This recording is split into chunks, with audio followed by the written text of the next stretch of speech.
Alrighty. Hope everybody is great today. Welcome in, Baseball and Coffee. What's up, Grounds crew? I see we have Stephen Mooney with us from Australia. So fantastic. Welcome from, as Mitch puts it here in the comments, the land of Bazana. The land of Bazana. I know that Spectre has been pushing me hard to get the Bazana video done, and I'm failing miserably. There's just so much going on. I feel like the Knicks are kind of obstructing my ability to work extra hard behind the scenes. But man, there's a lot of rookies to get familiar with. We saw a few more yesterday. Braden Montgomery getting the call and hitting a walk-off home run in his first career game. Are you kidding me? That's insane. So a lot to cover today. I already have a lot of things in mind, and there's a lot of stuff I know I missed. Hope everybody's good, but we'll probably get right into this pretty quickly here this morning. I see a lot of Cease stuff here. Cease is a dog. Cease is really filthy. Cease outing was nuts. Good to see Cease back on the mound last night. 6 innings, 11 Ks. Valenzuela once again, our guy that, man, what an awesome call up. A lot of people are fired up about Cease. So I was going to start the show with Fernando Cruz, and I will get to Fernando Cruz, but now we're going to probably have to rip the Band-Aid off with Dylan Cease here as we get started today. Mad Max back as well tonight for the Jays, so that's exciting. Very exciting. Ooh, Michael, you've participated in one of the disc golf events. That's very cool. He is known for that, Mr. Dylan Cease. So got a lot of things on my mind, but let's hit the standings and then hit the coffee cups, hit Dylan Cease, and we'll go off and running from there. All right, let me just make sure this is the most up-to-date standings possible here. I know Wheeler shoved as well. He looked great. Spencer Jones, first career home run. We'll touch on that. Obviously, it's all about Knicks tape. I'm driving to Baltimore tonight. I'll have the game riding shotgun with me in the car, on the radio, whatever, because I got to go do the game tomorrow night in Baltimore, and I got some stuff in the morning, so I got to get there tonight. That doesn't really matter for any of you guys, but just letting you know. All right, let's hit the standings. Let's hit it. Hit it. All right. Tampa Bay Rays and Yankees tied atop the division. Both teams won last night. Rays beat the Sox. Yankees beat the Guardians. Toronto 8 back, 33-35. They did win last night. We're about to watch that in a few moments. Baltimore's now lost 4 in a row. They're kind of pulling back. Seattle's taking it to them in that series, and the Red Sox keep losing to Tampa. I don't know. Boston, it's not going away. The feelings are not going away around town, I don't think. Cleveland, half game up on the White Sox, everybody's favorite team. Half game there. Nobody else really lurking. Nobody lurking yet. We'll see if Detroit or Kansas City can get it together. I don't believe in Minnesota much. Seattle, they've been outstanding. They're 3 up over the Rangers, who have also been quite good as of late. Other than that, who's lurking? I guess the A's and the Astros, but they're very imperfect teams. National League East, Braves, they lost last night. They got walked off. It was Iglesias, of course. One of my favorites that got walked off by Braden Montgomery. So pretty good feather in your cap, walking off Rossiel Iglesias in your Major League debut, huh? That's pretty ridiculous. Phillies 9 back. Nationals lurking, 35-33 with a good offense, very underrated young offense. Marlins 32-35, and the Mets with a tough, dominating defeat last night, and they're going to have to bounce back today versus the Cardinals. In the Central, Brewers up 4.5. They did lose last night. Cardinals have won 5 in a row, so they're now in second place. Everybody else is really, really reeling in this division. Pirates, Cubs, and Reds really not playing well. In the West, Dodgers 8.5 up on the Diamondbacks and Padres. I don't see this one getting very close. I think the Dodgers might win this division by 20 games, but we'll see. Nobody else really lurking. I do think Diamondbacks and Padres are serious threats for wild card spots, but I just don't think they have it in them to chase down the Dodgers in this season. All right, here's a coffee cup winners. Offensively, Dillon Dingler once again, another great game for Dillon Dingler. 4 for 5, 2 home runs. He's been so on time for the fastball. It's been wild to see. Jac Caglianone, who I want to watch, my Italian friend, who we're definitely get him on the show at some point. Great dude. He went 3 for 3 with 2 home runs. So we'll watch those swings at some point. Matt Olson also a 2 home run day. A lot of guys had some good days. How many 4-hit days did we have yesterday? 3. Joe Mack, Tatis, and Dingler. As for win probability added, there it is. Braden, Montgomery. Hold on one sec. John Jay's calling me. Yo. What's good? Well, I mean, everybody went out to different places today. Two at like kind of day camps today, and I'm doing my show and then hanging out. I mean, we're here all day. We're packing for a sleepaway camp and stuff. No. She's here, but she was at a thing the other night. Yeah. I got to go to Baltimore tonight because I have a game tomorrow. Yeah. No, I'm driving for that because it's close. All right. You good? Yeah, I saw. All right. I'll hit you up. All right, later. All right, sorry about that. Yeah, so WPA, Braden Montgomery way ahead of the pack. Dillon Dingler, Randy Arozarena, who's another guy I had on my mind. He's been pretty damn good as well. On the mound, Dylan Cease, triple coffee cup winner with that 11 strikeouts. You know, we love strikeouts around here. Dustin May, Walbert Urane is a guy I've heard a lot of questions about. Haven't gone to him. We'll definitely watch some Skenes. Probably not going to get to Burns today, but he pitched as well. Max Meyer was in there. WPA, Fernando Cruz, number 1. That's why he's going to be featured today for sure. As for our top prospects, this guy keeps popping up. Lázaro Montes of the Mariners.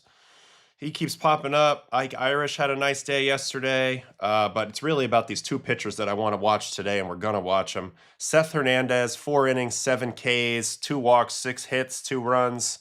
And also Anthony Eyerson of the Red Sox in Double-A pitched 2 2/3 with 4 strikeouts and 5 walks. But you get a sense of his arm slot and everything. And those are 2 guys that have been asked about quite a bit over the last few days. Now, College World Series doesn't start till Friday, so we don't have to worry about that yet. But we'll just get you right off to Blue Jays and Phillies from yesterday. It was Wheeler and Cease, and we're going to lock in on Dylan Cease. First time he's been on the IL, I think, ever, with this hamstring injury. He comes back. It's like he never left. 6 innings, 3 hits, 1 run. It was earned, 1 walk, 11 strikeouts versus the Phillies on only 93 pitches. He's been awesome this year. He really has. Here's the breakdown on the usage. Let's see if it was old Dylan Cease, new Dylan Cease. It was new Dylan Cease. 28 4-seamers, 25 sliders, 15 changeups, 12 sinkers, 10 knuckle curves, 3 sweepers. Who is this man? And what happened to our 2-pitch man? And holy cow, the whiff rate. 58% whiffs last night. Are you joking? Is that a joke? They swung and missed 29 times at 50 swings? 63% on fastball, so 10 whiffs on fastball, 7 on slider, 8 on changeup. 8 of 9 on changeup? 8 of 9? 3 of 7 on sinker, 1 of 2 on knuckle curve. I'm a little blown away by that stat. 29 of 50, my goodness. They swung at more than half his pitches. 66% strikes, 40% chase, 68% first pitch strikes. Yikes. And it was also a happy day for Jays fans for some other reasons as well. Hoffman had a good inning. Valenzuela, the cult hero, continues to ascend, if you will. And we'll see what happens when him and Kirky come back. That's going to be a fun little duo if this guy keeps it up. All right, so Phillies, Jays, Dylan Cease. Let's dig in on the mustache man. 8 of 9 whiffs on changeup. Franchise record on whiffs and highest of anyone in 2026. Who knew? This is why I love doing this show. I had no idea. So let's watch every damn pitch of this outing. Dylan Cease versus the fighting Phillies. And Kyle Schwarber, check swing, foul ball, first pitch on a slider. Didn't want to throw the first pitch heater, because Schwarber is known to hit those. So interesting, and then goes right to the changeup. So slider changeup to start the game. I don't know who this man is. Who is this man? Slider swings over the top. Just being such a north-south guy. And keep this in mind when we watch Eyerson later. When you're so north-south, sometimes it's that late drop that gets under the bat. And that's what happened there to Schwarb. So another slider down. Now I'll throw you a show-me heater at 98. And then I'm going to double up on that heater now that you have a little doubt in your mind. Schwarber just misses that. He's a little disgusted with himself. But it's still that Dillon Cease very quality heater. 100.5 up in the air. Can of corn for Lucas. Wow, he looks quite different, I will say, right now. The mustache isn't as big. He's working on it. I wonder how long this is going to take. What's the over-under on beard growth here? I would say 3 starts from now, it'll be pretty impressive. 2, it'll be still in the in-between stage. That's my guess here. But, you know, he's not a bad-looking guy. He doesn't have to cover it up so much, but you know what? It's his life. All right, Trey Turner. First pitch slider coming here, and that's going to be a shattered bat blooper to right. And he's so fast, you're not stopping him. That's a double. Pinyango tries, but Trey's too quick. So unfortunate little dinky doink right there. The mustache man no more. Shaved it a few days after he went on the IL. 4 weeks and it's back. Says links at Elgin Field. All right, first pitch curveball whiff to Harper. That sends the runner to third. But he does get a whiff. So definitely aware of some potential ambushing. You know, starts the game with that first pitch slider to Schwarber. Starts the at-bat to Harper with a first pitch curveball for Chase. So curveball, slider, all for Chase. Here's back to the curveball. All for Chase. And then he's going to punch him out with 98. Ah, very nice. And, you know, I mean, this is the style that I pitched to make my 93 look faster.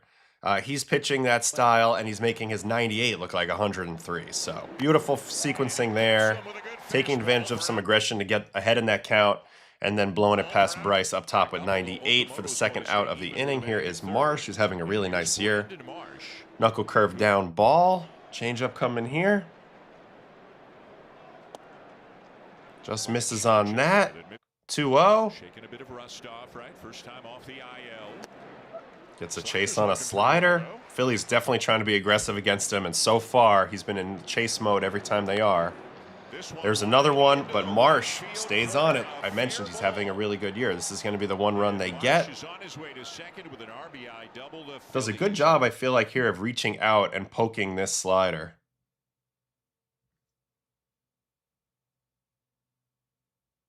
Yeah, that little ride out move, we've talked about it a lot. But guys who have this, they might not have the most juice always in the world. I mean, Pete Alonso does. But they do find a way to put balls in play that a lot of guys would be swinging over the top of. So, nice swing there by Marsh. Marsh, the BABIP king. All right, Alec Boehm, first pitch sinker up and in, swing and miss. Second pitch sinker coming here, so back-to-back sinkers. Yep, riding that thing up and in. Now he's going to go four-seam, get above the barrel. Yep. Oh, 1-2 count. Now slider time. That's a hanger. Fouled off. Now to the sweeper. I mean, he's hard to think along with right now, which certainly wasn't the case before. And then a really nice sinker down in, swing over the top pitch. So he showed him a lot here. Sinker, four-seam, breaking ball, different breaking ball, sinker down. So a lot of sticking and moving. That was a pretty impressive, pretty well-pitched plate appearance there from Cease. All right, second inning. Stott. Four-seam strike. Four-seam again. So 2 fastballs down. Not typically where he wants to play, but does get a nice contact out for the first out of the second off the bat of Stott. Here's JT. Fastball in ball. There's Spencer Miles talking in the bullpen. Knuckle curve strike.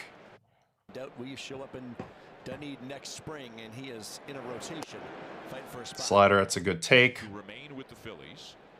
Sinker, good take again. 3-1.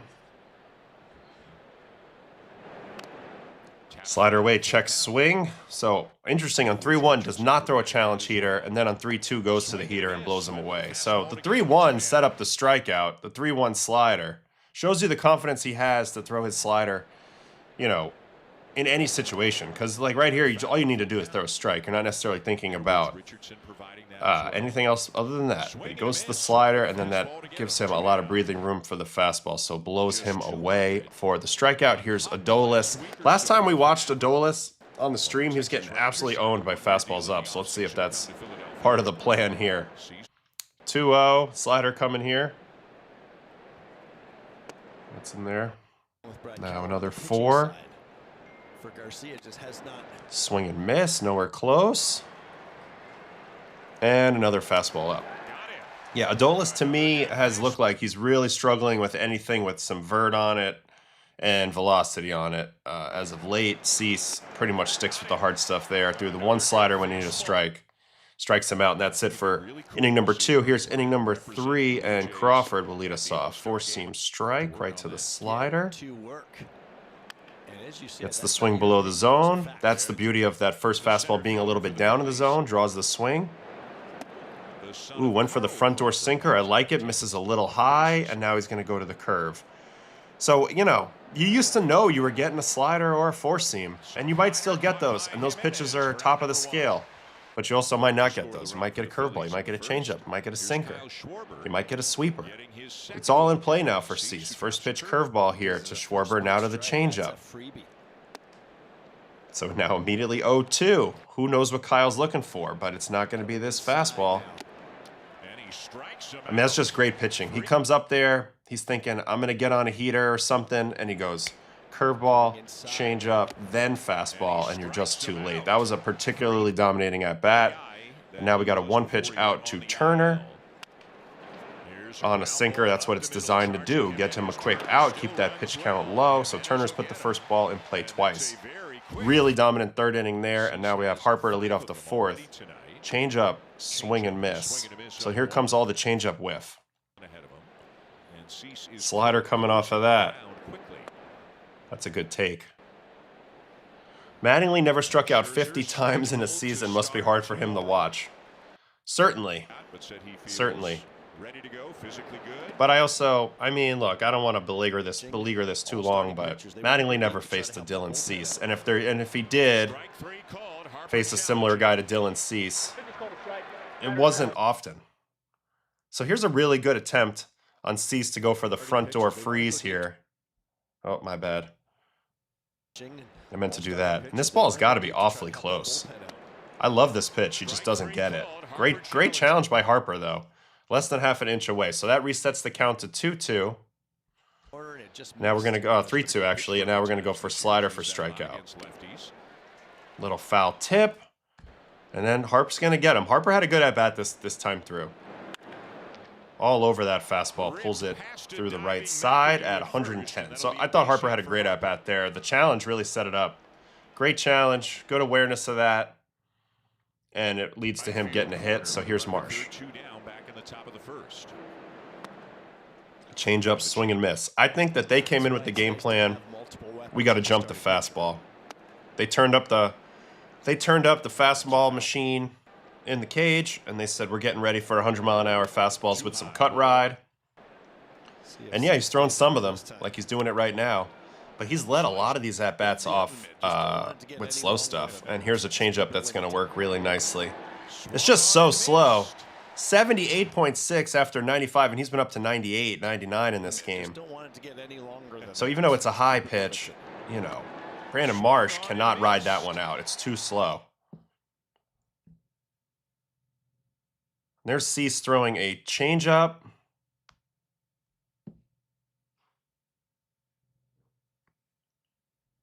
Versus a fastball. Here's a fastball.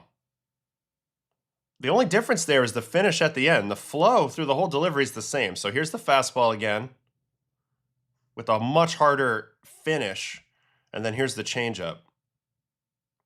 So it's all the same, but it's definitely a slower finish. But you know what? Marsh did not read that at all. So that's pretty nasty.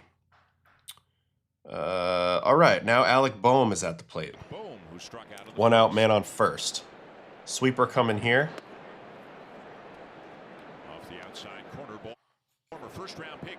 They could, but he didn't see 98 with the slider like that all the time. Maybe once a year. Maybe once a year. If you think I'm wrong, go ahead, name some pitchers. Name some Dylan Cease clones from Mattingly's era. That's all. They had some good breaking balls, but he didn't have 98 with that. And also, pitchers have definitely gotten better. It's not even close. Dylan Cease is much nastier than Nolan Ryan. I said it. Slider, strike 3. Nasty. And Nolan Ryan had a losing record. All right, 4-seam here. Jam City popped up. Makes the catch. Is Pete Walker the best pitching coach in baseball? He's got to be in the short list, as this ball rides in with that little bit of perceived cut on Stott's hands. Popped up, foul territory, should be played.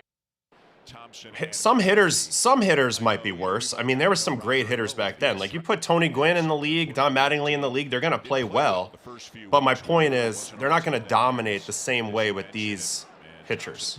The stuff's just different. You can't name me more than 3 pitchers that were nastier than Dylan Cease from the early 90s. Okay, I'll give you Pedro Martinez. He's a Hall of Famer, yes. I'm talking about righties here. John Smoltz? Okay. You want to give me John Smoltz? Okay. But I'm just saying, you see an arm like this all the time. Just today, when we're looking at games today, Chase Burns, Paul Skenes, Dylan Cease, Zach Wheeler, the list goes on and on. They didn't have the supply back then. There was some guys, but they didn't have the full supply. He's on an absolute strikeout binge right here.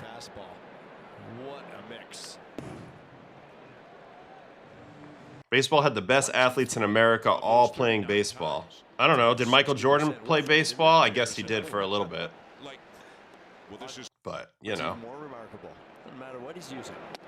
98 up in. No, and then he's going to strike him out looking with the slider. I think Adolis was hoping for a walk here because he knew he was in trouble versus Cease. Another strikeout there. Here comes Crawford.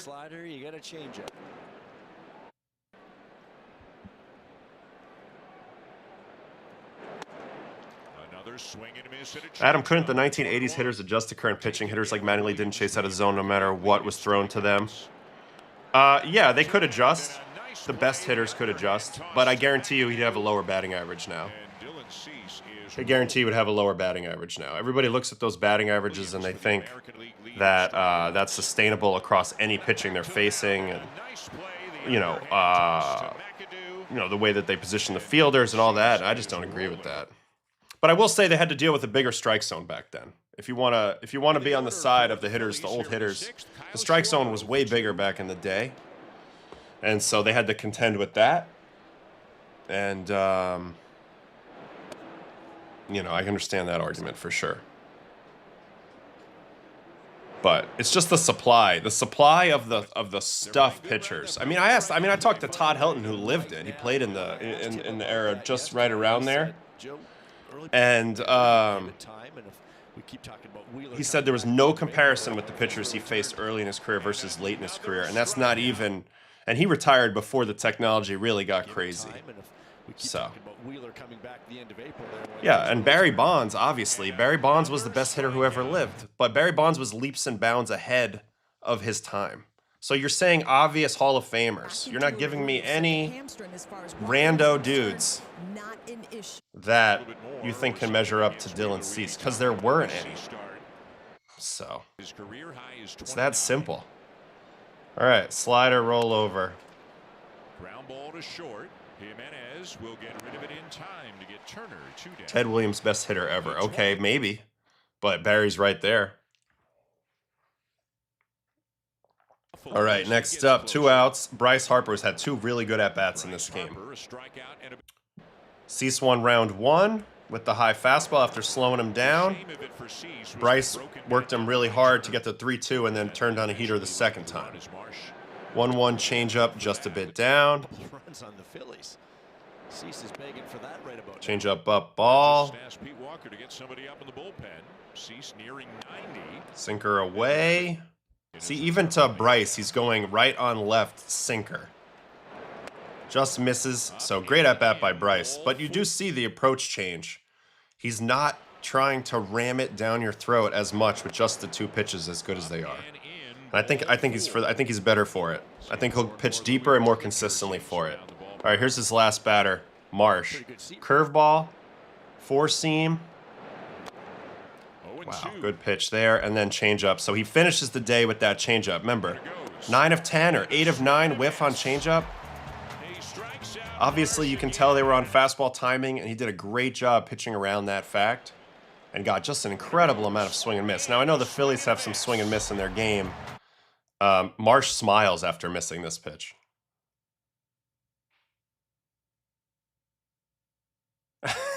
He's literally laughing at how nasty this was. So.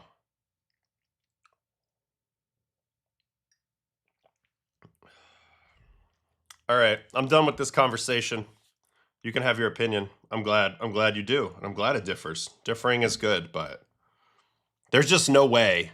There's just no way there was more than 5 pitchers floating around the big leagues that were starters that threw 98 with nasty breaking stuff in the early 90s. I watched it. I lived it. And before that, even less. There was some, but it was less. Now, there's 50. So that's my only point. 50 of them.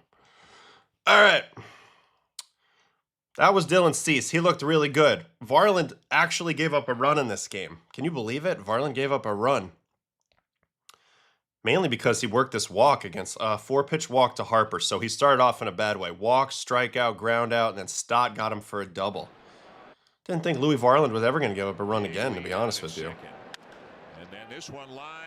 Good swing. Good swing. Really good swing. Oh, you know what I wanted to show you guys? And I almost forgot. We don't have it on here yet, and I'm sure they'll update it soon. But there's a camera angle on the research tool that you're really going to like. That you're really, really going to like. And I'll show you in a minute. So let's watch the 9th inning rally off Duran. All right, not an easy guy to rally off of. So Blue Jay rally. Jesus Sanchez gets it started. 100-mile-an-hour fastball in. Here comes the splitter, whatever. Off the end of the bat in a good spot. Infield hit. Next up, Pinyango, who I love, who's been great. Splitter down. He's got a little Melky Cabrera in his swing. I don't know if you guys see that. Splitter again. Ooh, the turf chopper to right. Were we doing a hit and run on this pitch? Yeah, but, oh, I don't know. Why would Stott move a little bit? Check out Stott right here. The second base is already covered by Turner. But watch Stott. He starts to move a little bit that way. Why is he going that way? And then he has to reverse back and he can't make the play. I don't know if he would have made it anyway, but I'm not sure what he's doing here. You guys know what he's doing? This guy right here. He's going the wrong way. So that allows Straw to not only slide into second, but to get up and to go to third. So first and third, no outs. And it is our hero, Valenzuela, at the plate. First pitch, 4-seam. They take second for free. Can't even get anything on that. Now sweeper here. Ooh, couldn't go around. Couldn't hold up on that. That was filthy.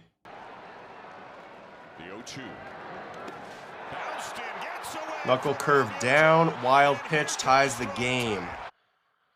Let's look at the block here by JT. He's on 2 knees. Then he drops to 1 knee.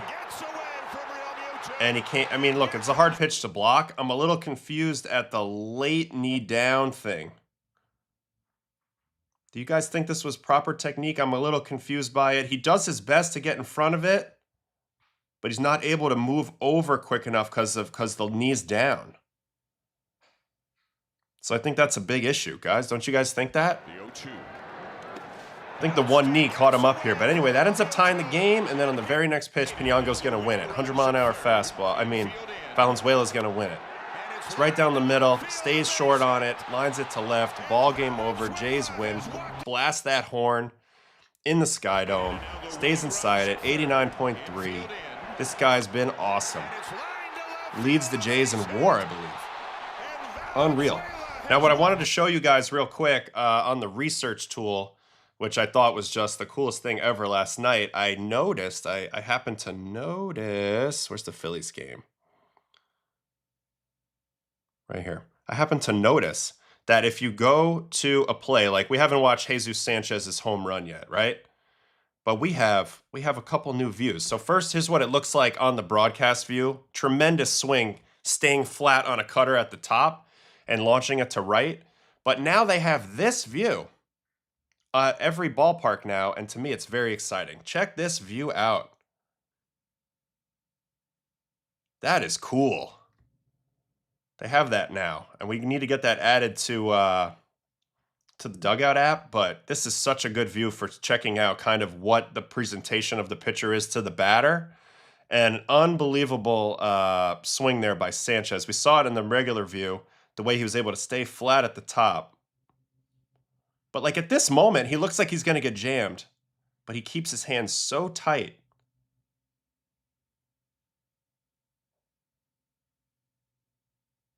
Just a great swing.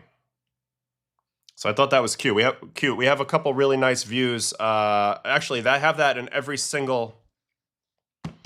They have that in every single ballpark now. I did a check last night, so that's pretty cool. That's pretty cool, and we'll utilize that as needed moving forward. So what can I say about Cease? Guy's amazing.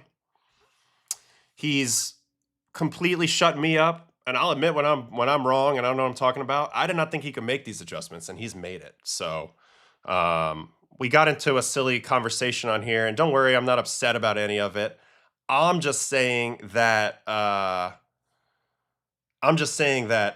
in terms of raw stuff, it is better. That's a fact. So you're seeing more stuff. You have less reaction time now, and that can't be argued outside of some tin hat theories that are just flat out wrong about when they do the radar gun. All right, we'll keep it going. Let's see here. Kevin Brown's a good example of somebody who they did have back then that was throwing bowling ball sinkers like you might see today. So that's a good one, Uncle Ted. I'll accept that. I will accept that. Okay. Maybe his prep step was cheating up the middle based on the scouting report. It wasn't, though. It wasn't, though, on this play.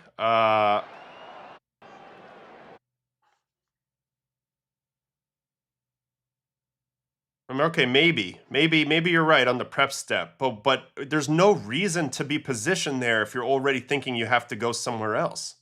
I think it's the runner that influences Stott's movement there, personally. I don't really get it because the bag was already covered. So maybe it's just an instinct thing that he did that a little bit. You know what I mean?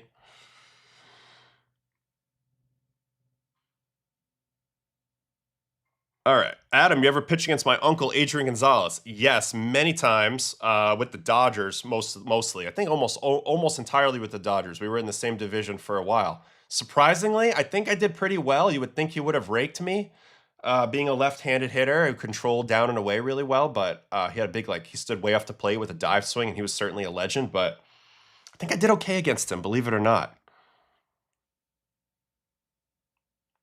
One knee down with a runner on third and a leveraged spot, rears its head again. Can we watch that one more time? Because I feel like he would have had a little bit more mobility. See, he's on the 2 feet, but once he goes down, see how he tries to move over and he does a decent job, but the left knee has to drag kind of. There's only so much room you have. You can't force your body to the right by hopping anymore. You're already kind of hopped. So I think that's what gets him. I mean, I'm not saying it's an easy gig, but I'm not sure why you'd be going one knee down on 0-2 when you know you're getting a pitch for Chase on that spot. You know what I'm saying? Ultimately, you know you're calling for a breaking ball in the dirt there. So that should be the anticipation In my mind, at least. In my mind. Runner on second, JT tried setting up late not to reveal pitch location, backfired, just got beat to the spot to block. I think that's the right answer. So Doyle, Orioles fan here, 100% right. That was part of the issue. Didn't want to give away location early, dropped into it late, and then ultimately wasn't ready to block. So I think the priorities, you're trying to think about a lot of different things in your mind there. Framing, blocking, and then also not giving away the pitch to the second baseman. So I think a lot of that makes sense. Finally, love the behind the plate view. Baseball as it should be, a scout's angle. Yes. I'm waiting for catchers to finally understand game situation. Thank you, Mitch. I'm with you. Chat is on fire. Please send me some likes today. We got a lot of people in here. So we need to get some more likes going. I appreciate you guys. Thanks for everybody on TikTok that's joined us as well. You can come over to YouTube, get in the chat if you would like. He can't push off his left foot to get to the right and block it. Can never go one knee with a man on third. In my opinion, don't use one knee ever. I like one knee for longevity of catchers and to get under the ball, but I do think game situation should dictate. It's like if I have a man on first, I'm a bad example because I suck. But if I have a man on first and I don't want him to steal, should I do my big-ass leg kick? No, I should know the game situation. I should try to be quick. That's all I'm saying. Use both. Use both. Take a huge swing when you're a hitter count. Find a way to make contact when you're in a pitcher count. So, anyway. But this is also true by Michael. No matter what, it would have been a hell of a block. So, I'm not, killing JT, but the technique, I question it a little bit there. All right. Next person to investigate today is the man who won the WPA award from last night. His name is, if I can ever get it going here. His name is Fernando Cruz. And he is a really good strikeout pitcher and has been for a long time. You look at the strikeout numbers, and I don't have his whole career here, but it's way bigger when you go back to Cincinnati as well. He's got multiple 100 strikeout seasons, despite never putting up the ERA or the run prevention year that you would expect with the type of nastiness that this guy possesses. Now, the Yankees put him in a tough role. For the majority, he is the fireman, but I think that perfectly suits him. It's strikeout or walk. You know what I'm saying? Yes, he walks too many guys, 12.5% walk percentage, but that's not his role. His role is not typically coming in with a clean inning and, being expected to pound the strike zone. His job to come in when the muck happens and to punch tickets. And that's what Fernando does. You can see for his career, 337 strikeouts and 224 innings. The whiff rate is 99th percentile. The K rate is 95th percentile. And he had a heck of a game last night. He had to do big time work in this Yankees-Guardians game. So here was the box score. He ended up pitching the final 5 outs of this game, inning and 2/3, no hits, had 1 walk and 4 strikeouts and 25 pitches. There was no David Bednar last night, so somebody had to step up. They used a lot of their other big guys like Doval and Tim Hill to get to this point, and Fernando Cruz had to come in and make it happen. So let's go watch his outing. You're going to see what it's all about. It's the split. One of the lowest spin rates in the game on that pitch. And he has an amazing job of, I honestly think his delivery sells it quite a bit as well. But I want to shout him out because this was big cojones pitching right here. 8th inning, 2 on, 1 out, and the young phenom Bazana on the mound. Now, you would think he'd be worried about an ambush here, so he would go split first pitch. But he doesn't do that. He goes fastball first pitch. So a little bit of reverse psychology here, and also knowing that Bazana tends to be patient, dots a fastball up and away at 95. Even if he swings at that pitch, pretty damn good location. Nice pitch there. All right, splitter coming here. 583 RPM. It's basically a float pitch, and it has unpredictable movement, but it's going to have drop. So Bazana kind of stares at that butterfly coming in and takes it, and that gets him to 0-2. And now here comes the splitter for the chase. He's going to go to the dirt, and he gets the swing and miss. That is his specialty, the swing and miss in the dirt chase. He is so good at dropping this pitch right there. And it's not only is it slow, so it makes his fastball better, but it's also the way he throws it. So we just watched Cease from the side, kind of let up a little bit on the changeup, but watch Cruz. Cruz has much more, in my opinion, conviction coming down the mound on his off-speed pitch. And that's another reason why he holds it really, really well and it's a little bit deceptive. Here's a fastball. And here's a splitter. No difference. No difference whatsoever. So that's part of it too. Does not give it away with the body. So a first batter strikeout of Bazana. And now here's Jose Ramirez. This was an incredibly tough two guys to face in this spot. Two great hitters. And this is a fun matchup. Splitter down. The rare slider attempt. Ball. Now another slider attempt here, trying to get a called strike, and does with the back door. Gets the 2-1. He's going to end up walking him here, I'm pretty sure. But honestly, I don't mind it. The approach is sound. 2-1 splitter for Chase here in this spot when you know a hit beats you and you have their best hitter up. He's going to the Hall of Fame. Good decision every time. And now here comes the fastball. Oh, and he ends up challenging him on the fastball and getting him out. So he doesn't walk him. I don't actually love this pitch choice because, again, you're kind of throwing a challenge heater to Jose Ramirez. However, the first 4 pitches being off speed, splitter, slider, slider, splitter, help protect this pitch. It's a huge speed differential. And sure enough, Jose, who wants to pull everything, doesn't pull it, flies it out to Grisham, and he's able to get out of the jam, maintain the 1-run lead, stay locked in, head back out for the 9th inning. Here's DeLauder. First pitch, slider down. Second pitch, 4-seam down. This is going to be the walk. So this is part of the reason why a lot of people don't love Cruz when he's pitching in a clean inning, because he has some walk in his game. Although these pitches are all really competitive, and this one was a strike, so he got screwed on this. I used to be a pitcher like this at times too. You just get nastier when you need to, and that's what Cruz is about to do here. He's going to punch out these next 3 batters in a row. Manzardo fastball in, popped up foul. Here comes the parade of gross splitters. Splitter strike. Splitter again.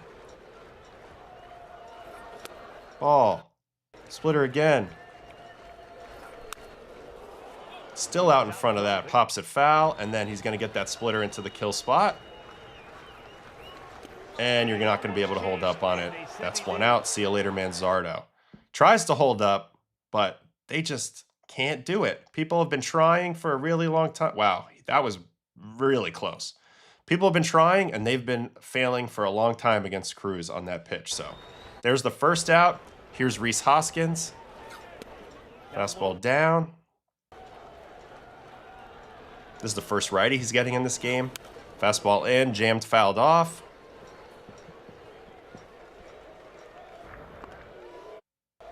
Splitter coming here on 1-1. Oh, 1-2, and then splitter again. Guess where he's going to throw it, guys? Below the zone. Another check swing. Another guy who can't hold up. Rhys definitely didn't hold up there.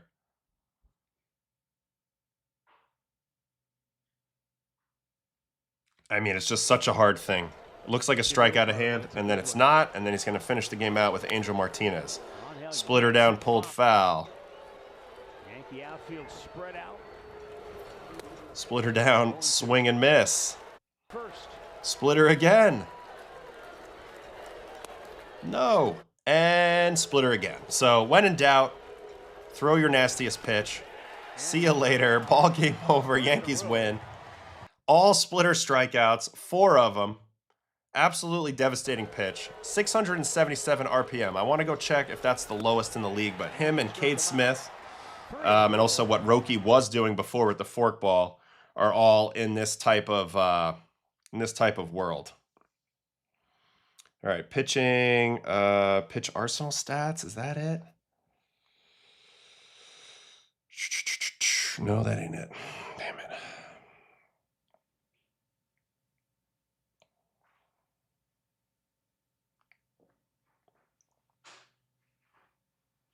Here we go. Average spin on a splitter. Update. Splitter on the bottom end. Cade Smith, Logan Gilbert, Mark Leiter Jr., and Fernando Cruz are in the 750-ish or below club. So those are true forkballs. Parker Mitchell, Sir Anthony Dominguez, Garrett Crochet, Liberatore, Christian Scott, Roki Sasaki are the only ones under 1,000. Those are always pushing towards forkball status. So it's Cade Smith, Logan Gilbert, Mark Leiter, Fernando Cruz as the top 4. All of those are really, really good pitches. Really, really good pitches. So that's a little demonstration on Fernando Cruz's on his spin rate on his splitter.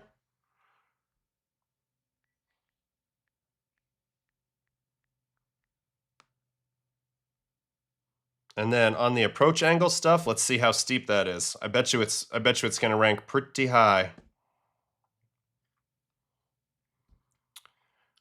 Yep, 4th percentile. 4th percentile. Oh, I didn't mean to do that. But 4th percentile in this situation, a flatter one would rank at the 100th percentile, but 4th means he is literally the 3rd steepest splitter in the game. So it's dropping the most straight down of anybody in the game.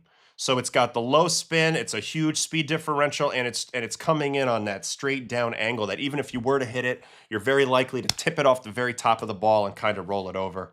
But he's been a godsend, and he's in the midst of his best season to date. With the Yankees, I do think the Yankees are using him properly in that fireman role, and honestly, that's what they used him for here as well. But then he was able to go ahead and extend himself. I can just type his freaking name. Extend himself into the 9th inning as well. So for a team that has some bullpen issues, he's not part of that. He's a big piece for them. Big puzzle piece for them, along with Bednar and Tim Hill for sure. And then we'll kind of see after that if everybody else can get to their level. But I wanted to shout out Fernando Cruz. I thought he was awesome. He's been pretty awesome. And last night, that was a big ask for him. Inning and 2/3 and getting the save on the road versus a very tough lineup. And he did get Bazana and Jose Ramirez right off the rip, who are 2 of the toughest customers there are going. So I thought that was really impressive, and I wanted to highlight that. All right, let me get in the chat here. Oh, yeah, Spencer Jones. We're going to watch his first career home run right now. We'll hop into that right now. Spencer Jones looks a lot more comfortable knowing they need him a lot more with Judge around for 2 months. It's always more comfortable the second time you get up. The first time, it's such a whirlwind. It's actually sometimes hard to even process and slow down. But at the end of the day, when you go up that second time, you're like, okay, I got something for your asses. Like, I know what I'm going to do now. So, of course, it helps to be getting more regular at-bats, but there's something mental about it, too. All right, first at-bat last night for Spencer. He goes for his first career home run. It's off Slade Ciccone, man on first, here in the second with nobody out. Pickoff, and it's going to be a 4-seam here. That's way above the zone, easy take. And then he's going to hit a cutter for a home run, no doubter to center. So these are the pitches we knew he could hit. Medium speed pitches, medium height to low height. It's more about the fastball at the top has been the question, and then also the chase rate. But there's no doubt about the raw power. That's 112 at 25. That's a line drive to center, 443 feet. That is a different sound off the bat, and that is a special ability of power. And you don't know if it'll be a Bobby Dahlbeck. You don't know if it'll be an Aaron Judge. You don't know if it'll be somewhere in between. But that ball was crushed. That's just the bottom line. That ball was absolutely shillelied. I mean, no doubter line drives to center. So congrats to Spencer on his first career home run. Then he comes back up his second time, and he's going to get a hit. There's that 4-seam up. That's been the main question so far. Change up coming here. That's a nice take. The takes are a big part of this. And then he's going to get a hit on a fastball. Let's see the location. It's actually up and away. And he swats that through the infield at 99 for a hit. So he got 2 hits last night. What are the numbers looking like so far for Spencer in the small sample?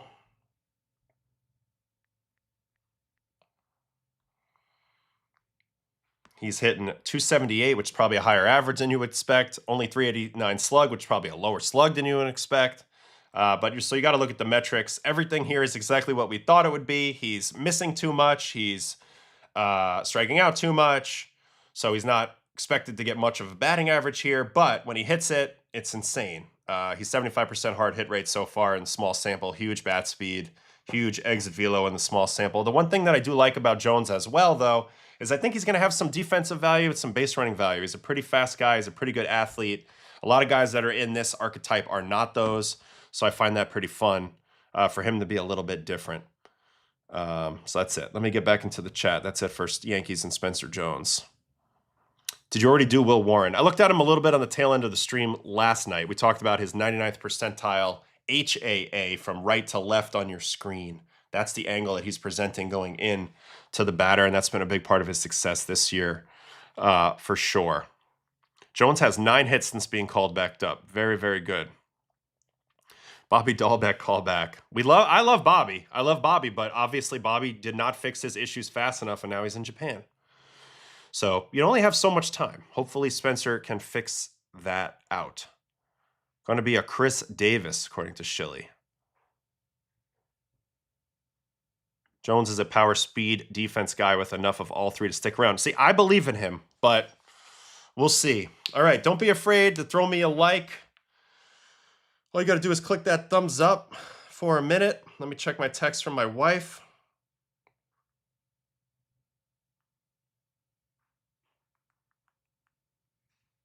Okay, we got some gas issues. Andre Scrub just passed your podcast just now. Super dope. Thanks, bro.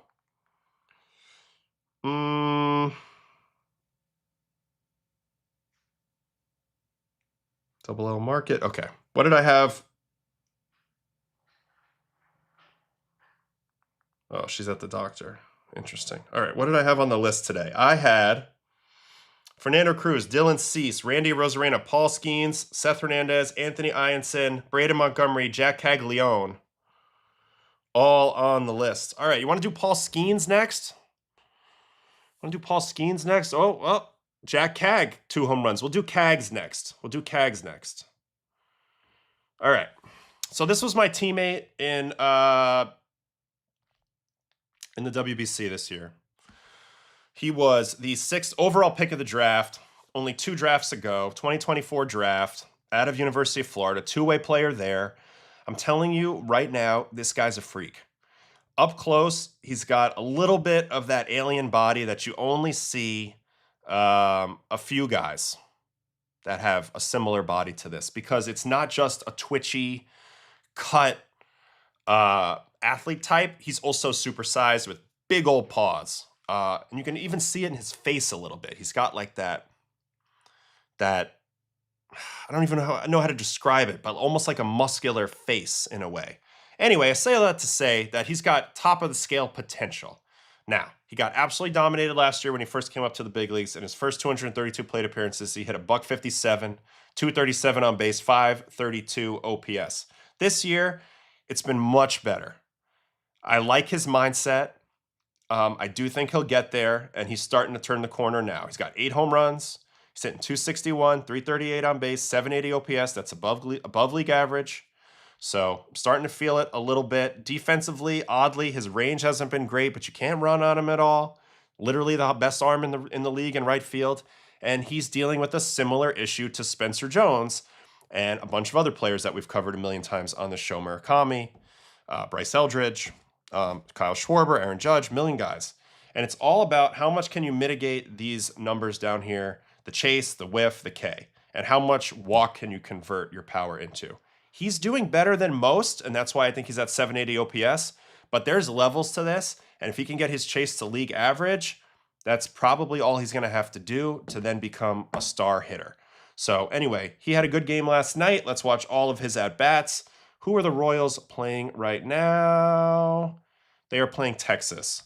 So let's watch all of Jac's at-bats from last night. Royals and Rangers. And Jac Caglianone 3 for 3 with a walk, and he got to face Nasty Nate. These are not easy matchups, but he had a great day, so let's watch it. This is an 11-pitch walk in his first matchup with one of the best pitchers in the league, one of the most savvy pitchers in the league, I should say. I don't know if I can call him best anymore at the moment, but this is a guy who's had a ton of success. All right, nice take on the curveball there. Cutter coming here. Fouled off underneath that. Shoots that one foul. Splitter coming here on 1-2. Able to ride that out and tap it foul. So he sees he's early on that, tries to slow him down even more. Doesn't really hit with that, so that's a pretty easy take. Nate's going back to the split here, and it gets him to 3-2. So now they're going to battle on 3-2 here for a few pitches. See what they go with. Nate's sticking with the split. Fouls it off. Cutter coming here. Almost works, but honestly, I don't think he has enough speed on that cutter to beat him there. Then he goes to the 2-speed down curveball. Good job by Jac to ride that one out and foul it off. There's one more foul ball coming here on a split, so he's showing him pretty much everything except for his best fastball. And it's a really good job by Caglianone. He's going to end up with this walk on this cutter. That's a very good take away. So draws a walk, 11 pitches first at bat. Second at bat, he's going to clip him for a home run. Jac Caglianone walked his first time up. Splitter down take. Such a useful at bat to see 11 pitches off a guy you're going to face again a second time. There's that cutter. He's been above the barrel twice on the cutter. Now he's going to clip him on the curveball. Ooh. Hung it in the middle and hit it right by where I usually sit when I do the games in Kansas City for NBC. Does a nice job waiting on this. I think he sees it pop. I think this ball popped out of the hand, and Caglianone was able to wait on it. Really nice job waiting on a really slow pitch. I do feel like Nate didn't do enough with fastballs just to speed him up. But yeah, he's able to start to stride forward but keep his body back. You see that? And then he goes ahead and collides with this ball. And there's the exit velo, 108, and he wasn't even really in timing with his swing. So that just shows you the freakish ability I was talking about there. So 11-pitch walk, that leads to him taking Nate deep on that. And now he's going to go deep on a first-pitch changeup left on left from Beeks. That's just more of a see the ball, hit the ball, really bad pitch. But 105 into the fountains. And a 2-home run day from Caglianone. I love the see the ball, hit the ball reaction right here. And that should be part of his game too. Like, you cannot make that mistake to me up in the zone with some soft stuff. Pulls the hands in nicely. Last at bat here, he's going to get a hit. Also left on left versus Alstrom. Slider down and away take. And slider again. Little chopper in the infield. And he's also fast. So, again, the tools will play. I feel like he's just starting to get used to how he's getting pitched. The fact that he drew that walk against Nate, to me, that was the at-bat of the night, even though he hit 2 home runs in the other at-bats. So, impressive. Again, he just has to get close. If he can get close to 50th percentile in chase rate, I have no doubt he'll be a super-duper star. I really don't, because the tools are kind of hard to mess with. They're that good. The Beastly Champ, thanks for the super chat. You're a goated bullpen arm. I always use your card in MLB The Show. How does that work to get your likeness? So I don't know how they get the deliveries. I feel like they just sort of figure that out. Mine's always been a bit more exaggerated in the game than it is in real life with the crossfire. But they do scan your head. It's pretty cool in spring training. You sit in this chair. You're literally surrounded by cameras, 360 view of cameras. And they kind of just like have you sit still, and they take a picture, and it really gets every contour of your face, and that's how the faces look so real. Other than that, I don't really have a lot of insight in how they do the rest, how they make your pitches move, or I'm sure they look at data, and I'm sure there's a lot that goes into it. But I always thought it was pretty cool when they would take that 360 view of your head, and then you really look like yourself in the game. I mean, I grew up playing video games. I always dreamed of being in a game. Not only is it cool to be in a game, but it's also pretty cool that my card is so good in the show. So now I'm kind of, I mean, I don't need more attention, but it's cool that when kids come up to me and they tell me that they use my card in the show and that it's pretty good. Although, funny story off of that, I went and got the Real 99 card for myself in the show, and I played a few online matches and would utilize myself, and I kept giving it up with the Real 99 card, which is the best possible version, you know, of yourself, and yet I'm getting smoked out there, so it was a little depressing. But they do a really great job. They connect well with the players. Those Real 99 cards are cool, and in general, it's a really fun game that they've done a good job with.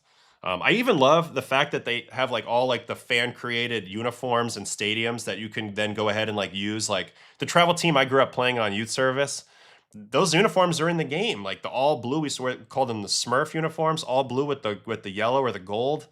And like I would use that when I would have my team. Like I'd have like my Wade Boggs, Aaron Judge, Ted Williams, Barry Bonds team or whatever. And I would have with my uniforms, I always thought that was really fun. So anyway, pretty cool. What's up, Beastly Champ? I appreciate that. That was really fun. Question for you guys. I mean, from you. You know any good players that were pissed about a bad MLB The Card Show? No, not really. Not really. I mean, the guys that play, I mean, for the most part, they're good with whatever. Whatever the case is, they're usually happy just to be in the game. I mean, that's the thing. It's like a little kid dream come true to be in a video game. You know, I used to sit in my room. I'm an only child. This is before the internet. So I would sit in my room and I'd play Ken Griffey Jr. or MVP or whatever it would, Triple Play or all the different games back in the day. And it was always cool to be in the game or to dream about being in a game. And then sure enough, one day you're in the game. It's crazy. So pretty cool, pretty fun. All right, it's time for Paul Skenes. He faced the Dodgers last night. Dodgers ended up beating the tar out of the Pirates, but it wasn't really Paul Skenes' fault. He only gave up 2 runs over 6 innings. Unfortunately, it was a guy that we've watched on the show who looked pretty nasty, Wilbur Dotel, who got ran into some trouble. 5 hits, 6 runs without recording an out. That's a tough day. Eric Lauer was on the bump for the Dodgers, but we need to dig in on Paul Skenes. He has been in a mini slide. I wouldn't say anything horrible, but there was some question actually yesterday in the chat about whether I thought he would pitch well last night. I said I did, and looks like he pitched fairly well. Not totally dominant, but fairly well. All right, 48 heaters, 17 changeups, 14 sliders, which is a pitch he's hardly thrown this year, as this smaller slider. So that's interesting. 11 sweepers, 8 splinkers, and 5 sinkers. Velocity is about the same. He did get 40% whiff, though, last night. Tons on fastballs and changeups, couple on breaking pitches. The slide, that's interesting. The slider getting back into the action last night. This is his pitch percentages on the year. He's 4% gyro slider. Last year, he was 6%. When he first came up to the big leagues, 6%. So it's a small part of his game, but he used it a bit yesterday. He has had trouble commanding his sweeper this season, so we'll see how that shows up in this one. Dodgers, Pirates. And we'll watch all of his pitches. We'll try to run through them pretty quick here. 103 pitches for my guy, Paul Skenes. First at bat versus Shohei. This is obviously a great matchup. First pitch of the game, Splinker dotted down and away for a strike. Now he's going to come to the 4-seam. Up away ball. And Splinker down, rollover. So when I watched Paul Skenes last year, I have a video up on my channel. It's Paul Skenes versus the top 10 hitters he faced in MLB from the last year. I did one on him and on Skubal, the 2 Cy Young Award winners. It became pretty apparent when watching those at-bats, especially versus the elite lefties, that Skenes really wants the contact he gets versus lefties to be a reach and rollover contact. So it's splinkers away, change-ups away. That's what he wants you to put in play and roll to the right side. That's what we just saw from Shohei on the first one. So let's keep that in mind as he faces some elite lefties, that's kind of what he wants. So here's Freddie, change-up away, same thing there. Here's a 4-seam. He'll occasionally use this up in to keep you honest. There it is, even though that's up middle.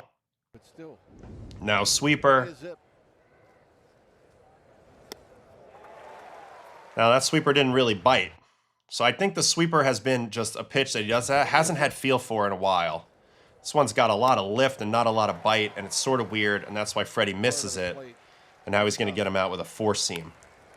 Now that was a good pitch, and Freddie, as Freddie does, he gets to it and puts it in play. Most people would have missed that. But little fly out there. Second inning, Mookie Betts. First pitch, fastball in ball. And now a sweeper. Only 6.5 inches of break on this sweeper. Kind of tells you that he just doesn't have a consistent feel for the release of this one. This one's 7.5, another ball, and now a fastball. Ooh, Mookie's all over that. Swats that into left center. That's a good swing. Perfectly on time. set up by 2 poor breaking balls. So the 2 poor breaking balls, Mookie's allowed to eliminate those. It's not something he has to worry about or cheat to. Gets a fastball middle down. And this is the Mookie we're used to seeing. You don't get away with pitches in the middle of the plate to Mookie Betts, particularly anything he can pull. So good swing there. Man on second, no outs. Here's Max Muncy. Splitter down. What a pickup for the Dodgers so many years ago. Sweeper. Instances with runners in scoring position. Skenes' extension has gone up and his numbers down. Pretty amazing. So that happened to me in my career, Ted. Good call there. If that's the case, I could dig in on that if we want to. But sometimes, especially with a sweeper, if you have more extension, you're almost costing yourself any chance of late break because you're a little closer to the plate. Like that finish, that last little finish on your sweeper won't quite be the same. So there's a perfect amount of extension for every pitcher, more than likely, and it's just about finding that for you within your own context. Good swing here on a 3-1 splinger by Muncy. So now we have first and third, no outs. Dodgers are going to get some runs here, I would assume. Here's Tucker, 4-seam up, check swing, foul ball. Here comes another one. 5 homers. That's perfect pitch, doesn't get the call. That was truly in there, so it's 1-1, and then this play is going to get some runs home. It's going to be a sac fly to center, 97-5. So attacks Tucker with 3 heaters in a row. He'll trade the out for the run here. Muncy does not tag and go to second, so 1 run in. He had the lead. I think that was smart pitching. Man on first now, 1 out, and here is Ward, Ryan Ward. First pitch heater up and away, swing through. Another fastball here. Perfectly placed. They're going to call that a strike. Great challenge there by Henry. And he gets to 0-2, and he's going to strike him out. So now he's turning just to the fastballs. About 6 fastballs in a row. You could not locate 3 fastballs better than these 3. Let's watch them back. They're all perfectly up and away. And Ryan Ward's trying to pull. So this is a great pitch to him. Yep, see you later. All right, next up, 2 outs. It is Dalton Rushing. Fastball up. Man, going to start riding the heater here, I would imagine, throughout the rest of this inning. Fastball ball. Another fastball here. There's about 10 fastballs in a row. Another miss. Yeah, I think he threw 10 fastballs in a row to get out of this jam. Locating them all to that up and arm side location. Good job. Good job to dig through that. All right, 4th inning. Or maybe this is the 3rd. Ball 1. Yeah, 3rd inning. Ball 2. That's just him. Pretty cool thing by Paul the other day. Pulled up on a Little League team. Played catch with some kids, signed autographs. That's really, really, really cool of him. Little line drive to left, leadoff hit from Freeland. So sticking with those heaters as we start the 3rd. Here is Shohei's second at-bat versus Shohei. Backdoor sweeper. Doesn't get to the corner. Ball 1. Here's the 4-seam. So I mentioned how he works so many lefties away. You know, whether it's the slower stuff here or the fastball up here. This pitch is in. I mentioned how he likes to go in with the fastball to keep you honest. Watch how Shohei reacts to this pitch. He thinks this pitch is super close to him. So this is a lesson for all the pitchers out there. If you live on one side of the plate, the other side of the plate starts to feel so far away, or it feels so close to you if it's the inside corner. So that reaction tells you all you need to know about where Shohei's eyes were fixated. Away. That ball comes in, it feels like it's super close, even though it's not. A little bit of a lesson in perception up there. Then he goes back to the up and away. So that, again, that kind of, it all protects itself. Shohei sees the ball in. Now he's thinking about in a little more, and then he doesn't dive as hard to get to the up and away. And Skenes is able to expose him with fastballs. Does it again there above the zone. So the fastball's become alive, and he's been really spotting that thing since about midway through the 2nd inning here. That's nasty. All right, next up. Andy Pages. First pitch strike on a slider after the overturn. Here's another slider. This is that shorter slider. In an attempt to create more depth, he almost certainly climbs a little bit with his arm slot to do this. But you can see he's already trying to manipulate his slider in there because he's not feeling it with the sweeper, I think. And then back to the four seam. Honestly, it feels to me like he just hasn't had his premium breaking stuff this entire season. This is going to be a pretty good one. Gets a wild chase and an out. But for the most part, he's dominated with fastball, sinker, changeup. Four seam, sinker, and changeup this year. First time around. So once he does find the feel for those breaking balls, though, I think we might be in for, you know, some sort of historic performance, because with the way he's locating his fastballs and mixing up the shapes, he's got that part of it solved. I mean, these are all different types of heaters to Freddie through the first 4 pitches. Here's the 5th pitch, also a fastball. This time it's a take. Another fastball. Really good locations on all these fastballs, and now he's going to get him with that slider. So this time it actually worked the other way, you know? He worked him forwards, not backwards. Sped him up with so many fastballs that he throws one good slider and it gets the swing and miss. It works both ways. Great pitching there. 4th inning. Mookie Betts, remember, fell behind him a little bit, missed in the middle, got taken to left center. Fastball at the top for a strike. Here comes a sweeper. This one finally had the good break, negative 16.5 and 3.5 vert. So maybe throwing that other slider reset his sweeper. This is what he wants his sweeper to be. If he throws those, that's a level up for Paul. Nasty right there.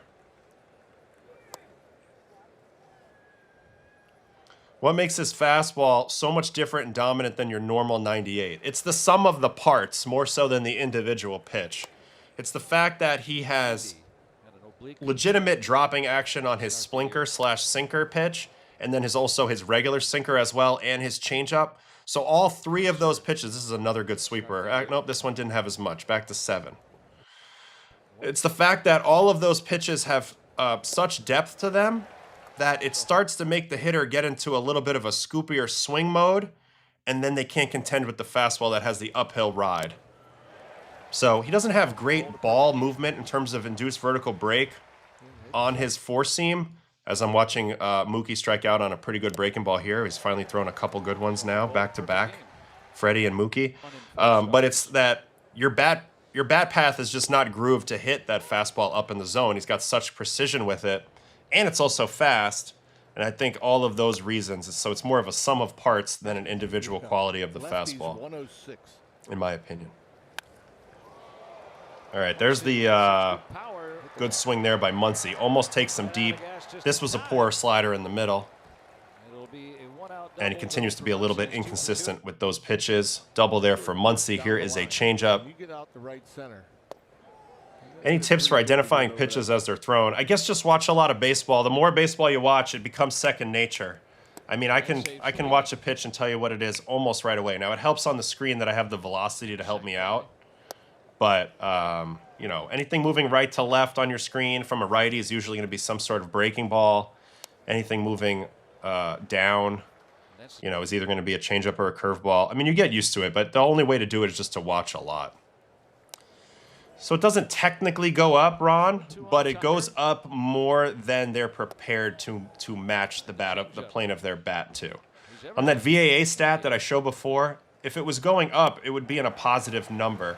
The best VAAs in the league are like negative 3-point-something degrees, so they're still negative coming down, but it's less so than what they're expecting. Here's another strikeout with a slider. So he's actually turned to this gyro slider, and he's punched 3 guys out with it below the zone. This was an issue that I dealt with as a pitcher who had a very similar arm slot to Paul. When you have a very low arm slot and your pitches go very much east or west, think about it like this. If you're going to throw a slider and you want it to be low and you don't have any depth on your slider, it's tough because it comes out low. So it comes out low to stay low, and that's an easy take for the hitter. When you want to get a guy to chase below the zone, where do you want to set the trap? You want to set the trap high enough where they think it's a strike. So it wants to come out somewhere over here where it's like high enough to be a strike and then drop down into that chase area. Now, so undoubtedly, Paul's climbing his arm slot a little bit on this slider to get above it. You can kind of see it here a little bit. But that's the idea, is to get the ball underneath the strike zone, and you're going to get that chase. And he's been able to execute that 3 times in this game. So that's a legitimate difference than before, although it's been a little bit inconsistent. He's gotten 3 outs that way. All right, back to the 4-seam. Alex Vesia does have pretty good VAA, but he also has just an incredibly high arm slot, so probably not as good as you think. I can look into that for you, though. His fastball command is so much better in the stretch, at least in this start. I mean, there's another perfect fastball up, to your point. He has owned the top of the heater, the top of the strike zone heater in this game. All right, here's rushing. Fastball pulled foul. That means changeup's on the way. Doesn't hit with that. Now back to the fastball. Just misses with that. Good take by rushing. He's been a good hitter in a small sample. Fastball up again. And now he's going to walk him. So rushing draws the leadoff walk here in the 5th. That's a little bit of a Cardinal sin with Shohei looming. 9-hole Freeland. Got a hit off of him to left the first time. Change up and away ball. 4-seam coming here. A little late to that. Now the changeup again. He wants that rollover. He wants that double play. Pulls that one a little bit. And 4-seam does get the chopper. They go get the lead out, and that's probably all they're going to get. So man on first, 1 out, and here comes Shohei. First pitch, changeup, swing and miss. Very nice. Now 4-seam. Up in target, misses up and away. He owned him with fastballs the last at-bat. Now he's going back to the changeup. Gets him to swing off the plate away. Gets the roll over to second. That's going to end the inning. Man, first of all, how does Shohei make contact with this? Look how far away this is when he hits that. Holy cow. But also, just a good job by Paul here. Had him in swing mode, kind of knew it, and got him to swing at a really weird pitch. Look at this swing from the side.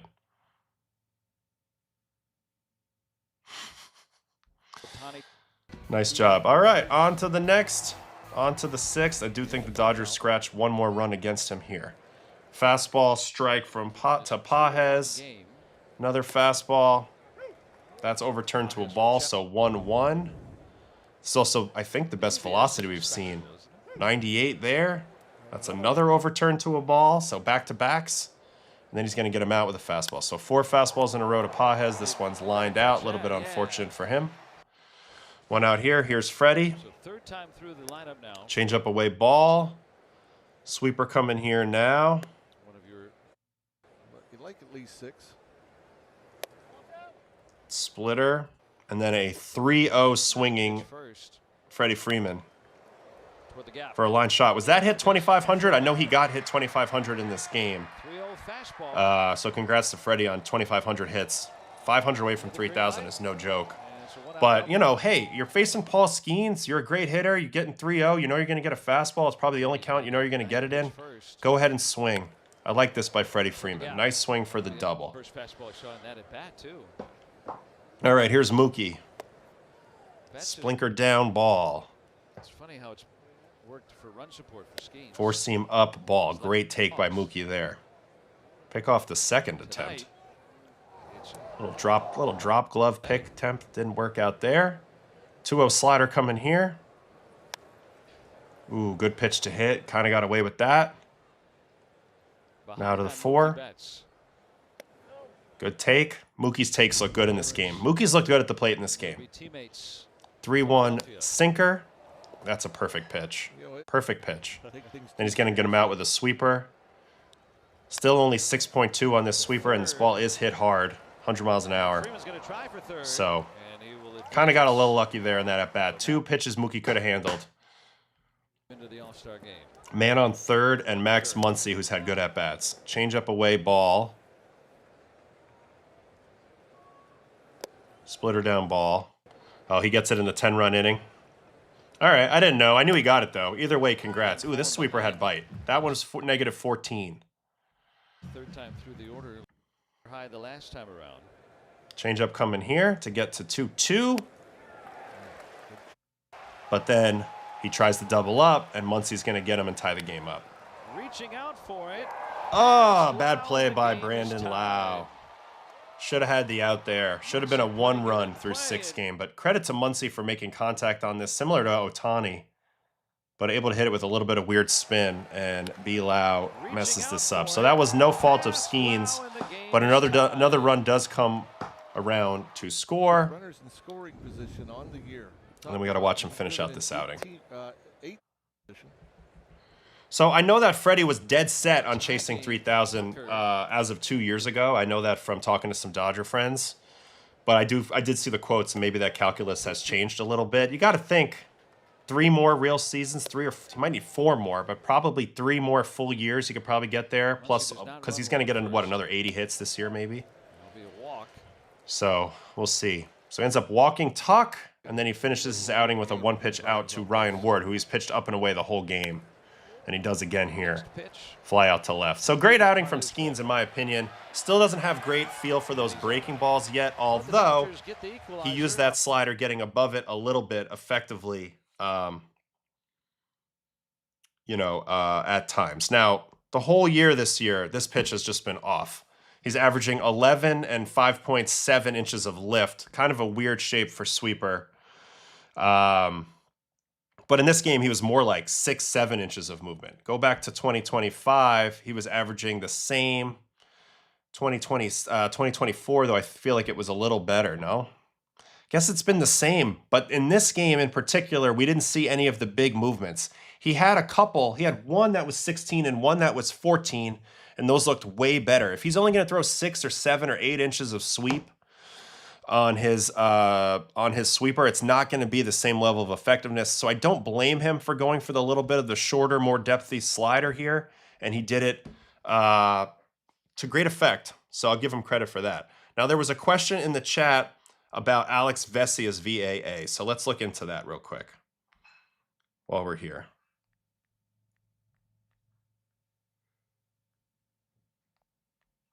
Alex Vesia, real quick, we'll check his four-seam VA. So he's #1 typically in IVB, meaning he averages like 20 or 21 inches of vert. And sure enough, he is combining some serious approach angle stuff in his approach with his four-seam fastball. 93rd percentile on VAA, -4.1 degrees, so 10th best in baseball.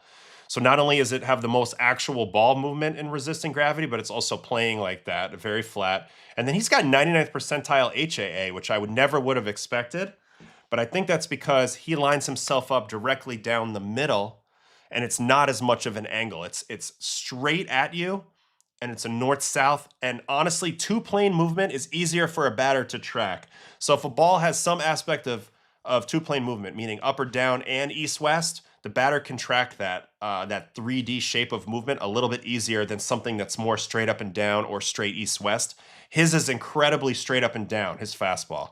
So great call on the VAA, but it's also his induced vertical break is obviously part of that.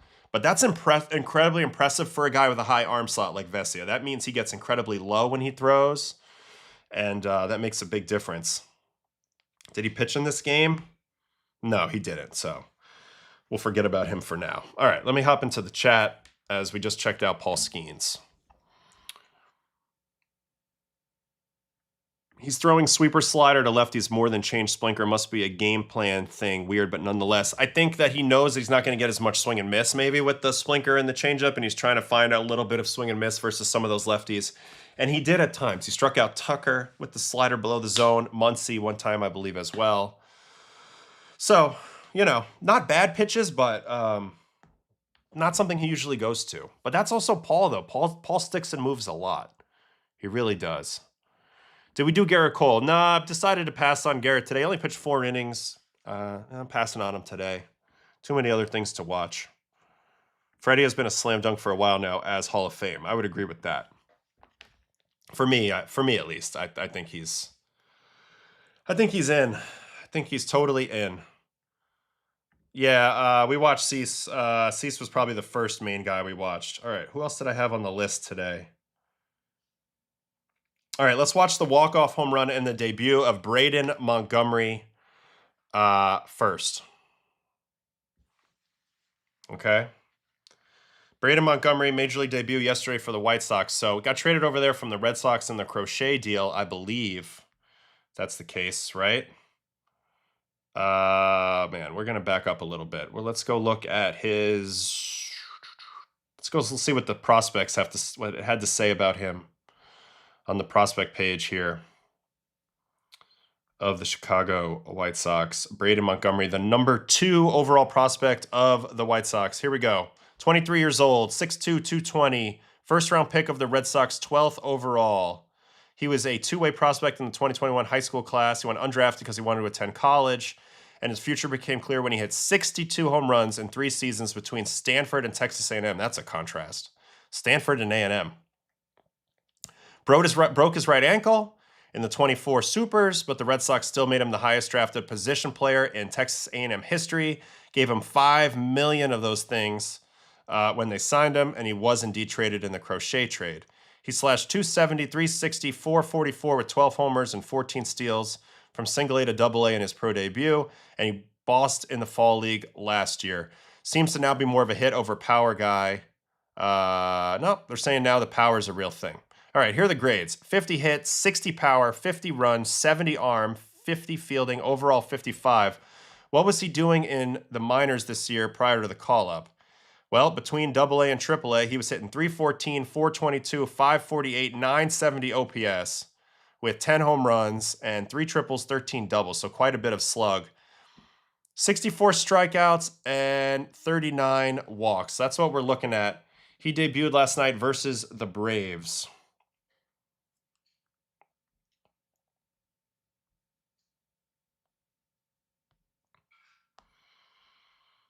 Where'd they bat him? They batted him in the 6th hole. He went 2 for 3 with the walk-off home run and 3 RBIs and 2 strikeouts. So let's watch his entire Major League debut in the batter's box. White Sox versus Braves. Braden Montgomery.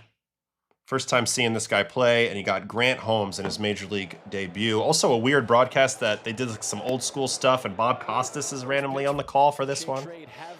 So we'll get an idea for that. Righty first switch hitter. This is him from the left side. There's the fam, and he's going to strike out this first at-bat. Grant Holmes with that death ball slider, really nasty pitch.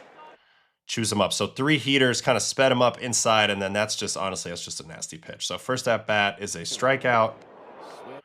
Second at-bat versus Holmes here. 2 guys on. Slider backdoor ball.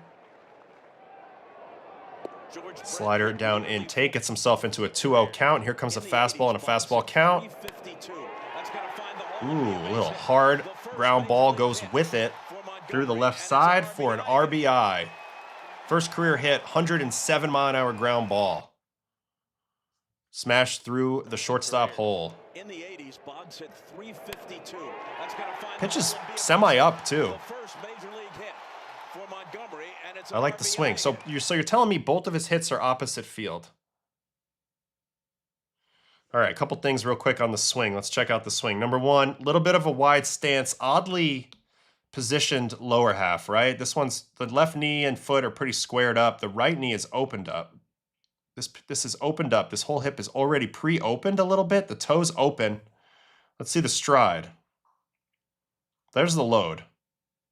Hard not to like that. Very simple load. We've talked a lot about simplicity, how important that is, but that's also his stride. Very little stride length there. Very little. Almost none. So he starts open and then closes it up and then hits off a strong front side, catches this ball a little deep and smacks it through the other side for his first career hit. All right, congrats. Nice swing. All right, next at bat. He's getting Dillon Dodd. Now he's on the right side. Right side is a little bit more open, it looks like, and doesn't do the thing with the front leg on the right side. Weird backup cutter swing through there. Sinker up, good take, and he is going to strike out on a left on right sinker up and in. Swing and miss. Good finishing pitch there by Dodd. All right, next at-bat versus, Cookie Carrasco, my guy. Sinker away ball. Change-up coming here. Chases that. He's got a nasty split, though. That change-up split's nasty from Cookie.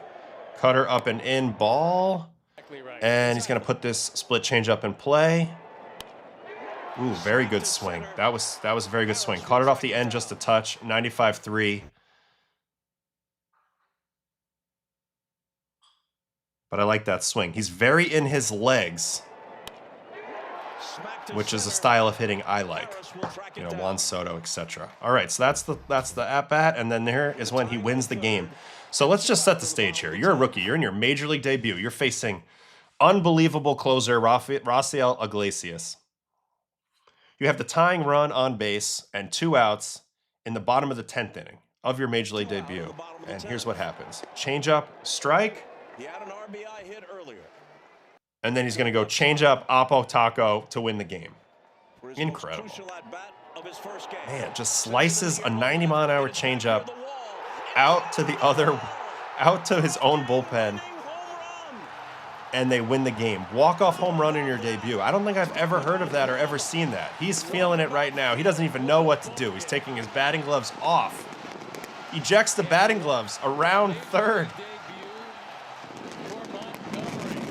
And getting mobbed by the teammates. You got to be kidding me with this. This is unbelievable. It's just not something you see.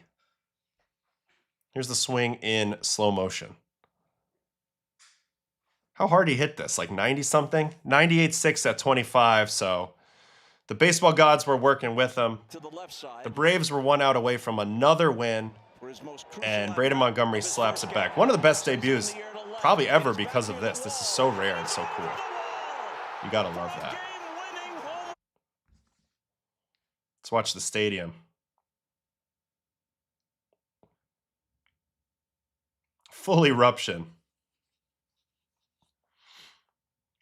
I love all the stuff that happens after the walk-off. You got the cameraman here running in. The whole team's figuring out whether they're going to get him. Got the photographer getting the shots. Grounds crew's already coming out on the field. What an awesome debut. So congrats to Braden Montgomery.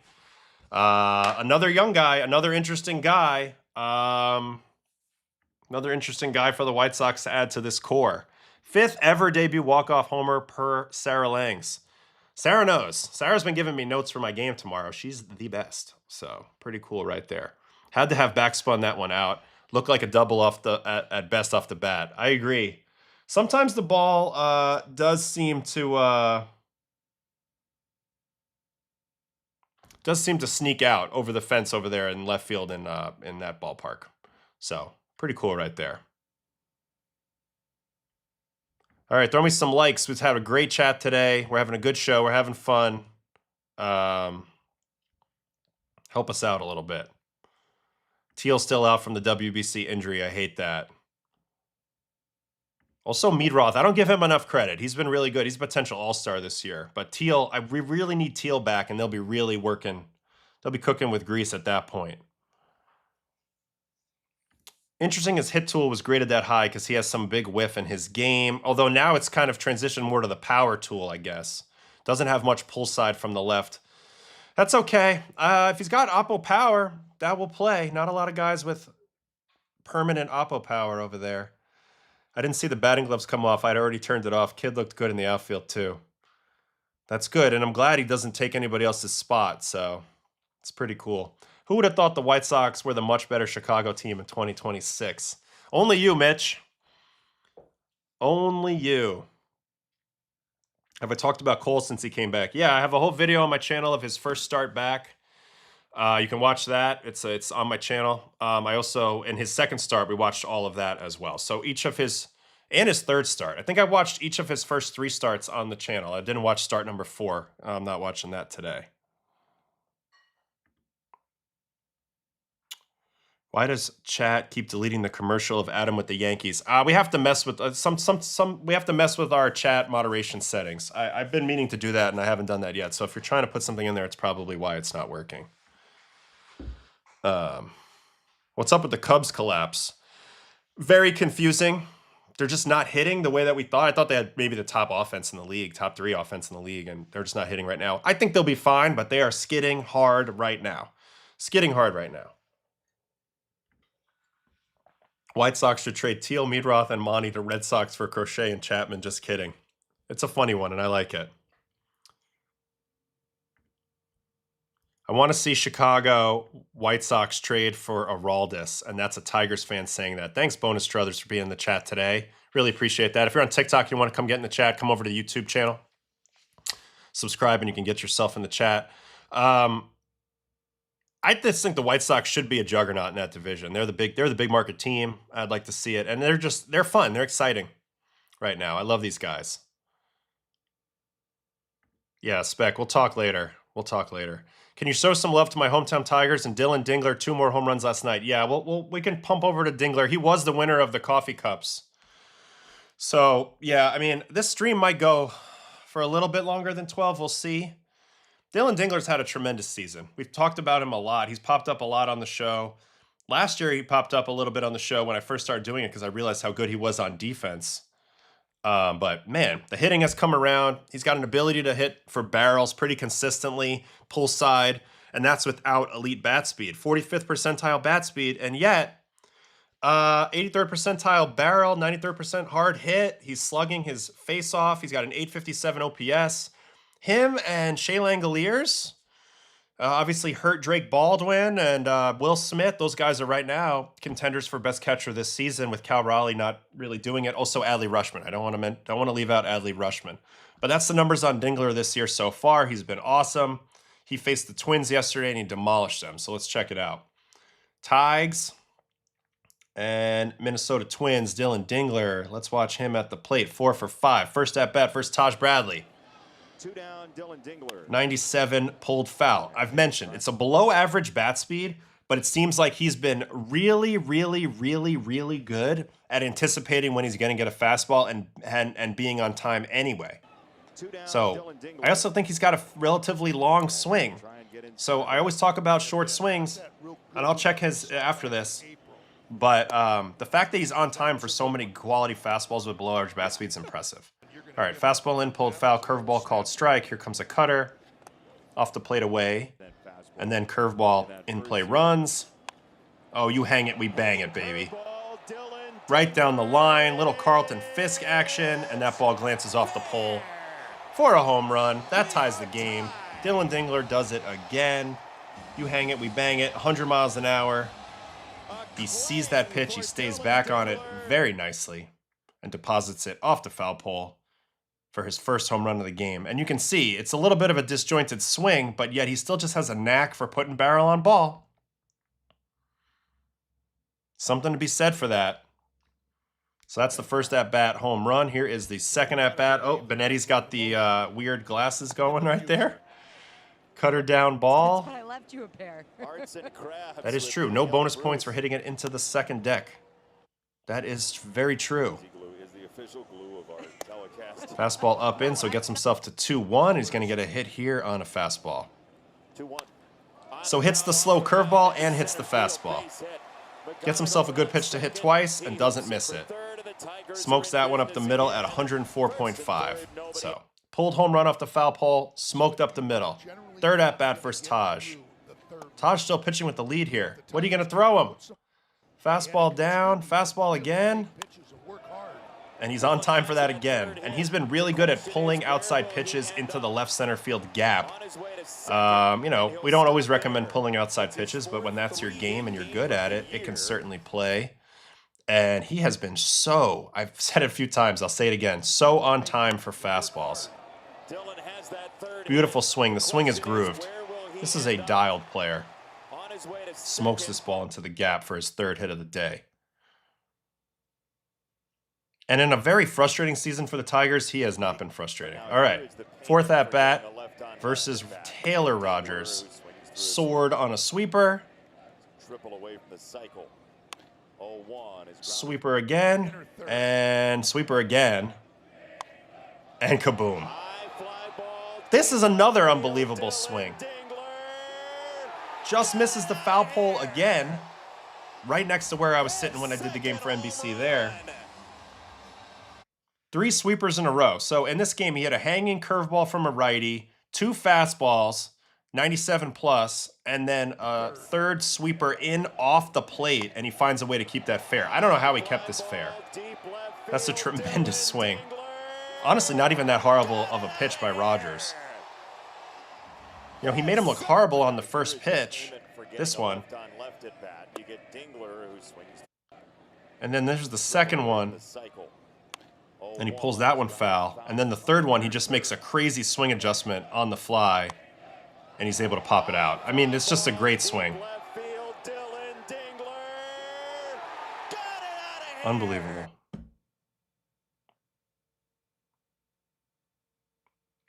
Man, it's twice, though, he's hit off-speed pitch and kind of been able to keep himself back just enough and then put barrel on ball. Incredible. Incredible stuff. So he strikes out his last at-bat. We don't need to watch that. But Dingler's been awesome, man. So good. So good. Let's check out his bat tracking because I'm curious real quick about his swing length. Yeah, relatively long swing, 7.7. League average 7.3. But again, he's got a way of being on time. It's a little bit of a leg kick, but he starts it early enough, and it seems like he's got good anticipation. Major tilt in the swing, 41-degree shoulder tilt. That's way above the 32 average and attack angle, but all he's trying to do is pull the ball in the air.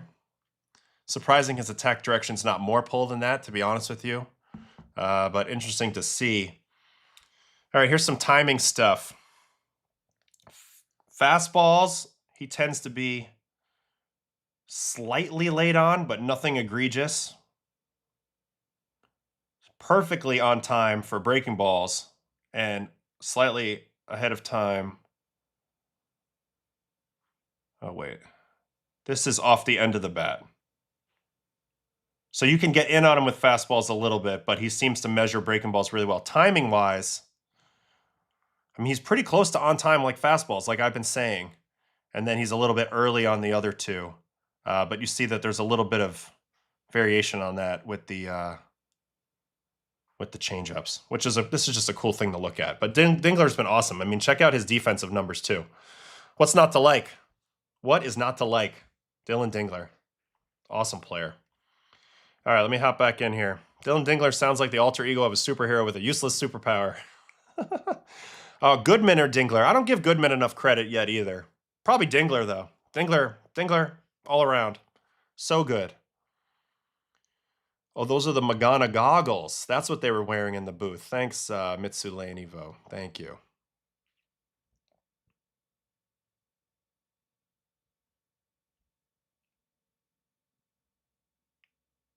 Dingler and Carpenter have made the Tigers again. Gleyber and Baez need to be traded, in my opinion. Gleyber's been okay. He's just been hurt a lot. Baez, can't say the same for that, but who's going to get him? Don't know. All right, what do you got, Mitch, on the Cubs? Top offensive players cratering and weak pitching depth depleted by injuries. They definitely have weak pitching depth. That is for damn sure. What do you got here? Northern Groover. Oh, yeah, the flashback to my commercial. That was a fun one. Yeah. He's got a super bad name, Dingler. I agree. All right, you want to watch the two prospects play real quick? I think that's probably the next logical place to go. Let's watch these two prospects pitch because I've been excited to watch these guys toe the slab. And you know, we've been talking about them a lot. The first one we're going to look at is Seth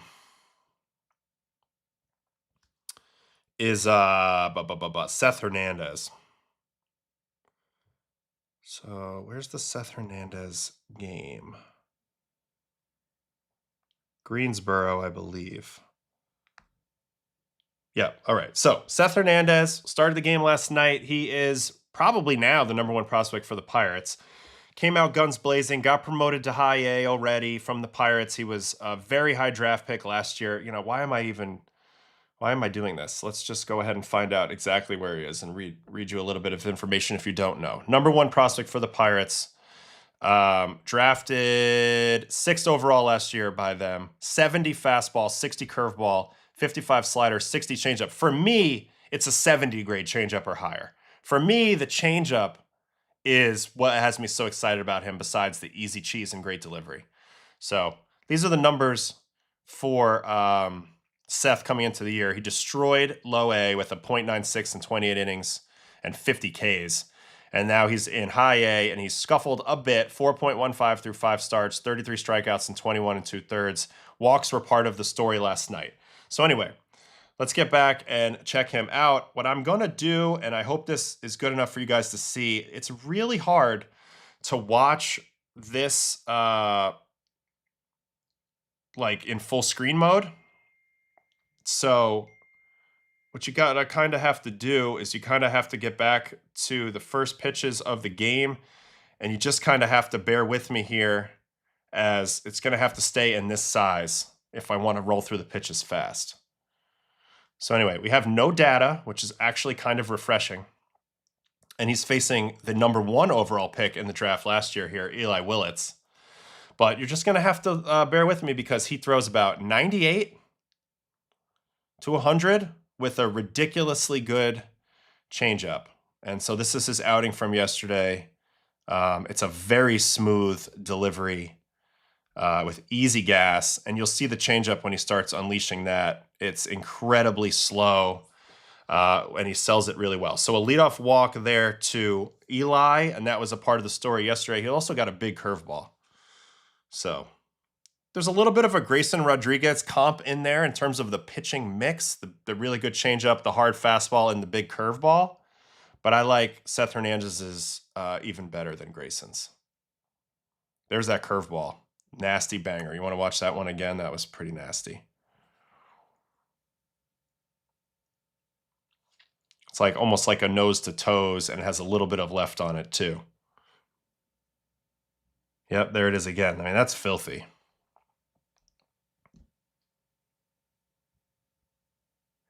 And then another curveball for the strikeout. So we'll put this one on the full screen so you can watch this curveball really, really well, because this one's super nasty. Check out the drop on this thing. So that's the first out of his game. Curveball strikeout, the runner did steal. And here is batter number 3, Yeremy Cabrera.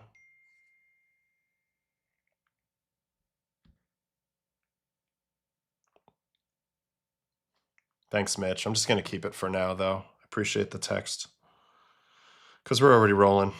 All right, 0-2. That was the changeup. There's another changeup. You see just how far in front the hitters are trying to get on that changeup, and they can't make the play. There's also some definite single A defense behind him in this game, because he ends up throwing too many pitches in this outing. Who would you rather, Ryan Sloan or Hernandez? I guess I need to watch Ryan Sloan a little more. But I'm very high on this guy. I'm very, very high on him. I would have picked him within the top 3 picks last year. Ooh, all right. So now I got to jump back and find his second inning. That was the first inning. Here is inning number 2.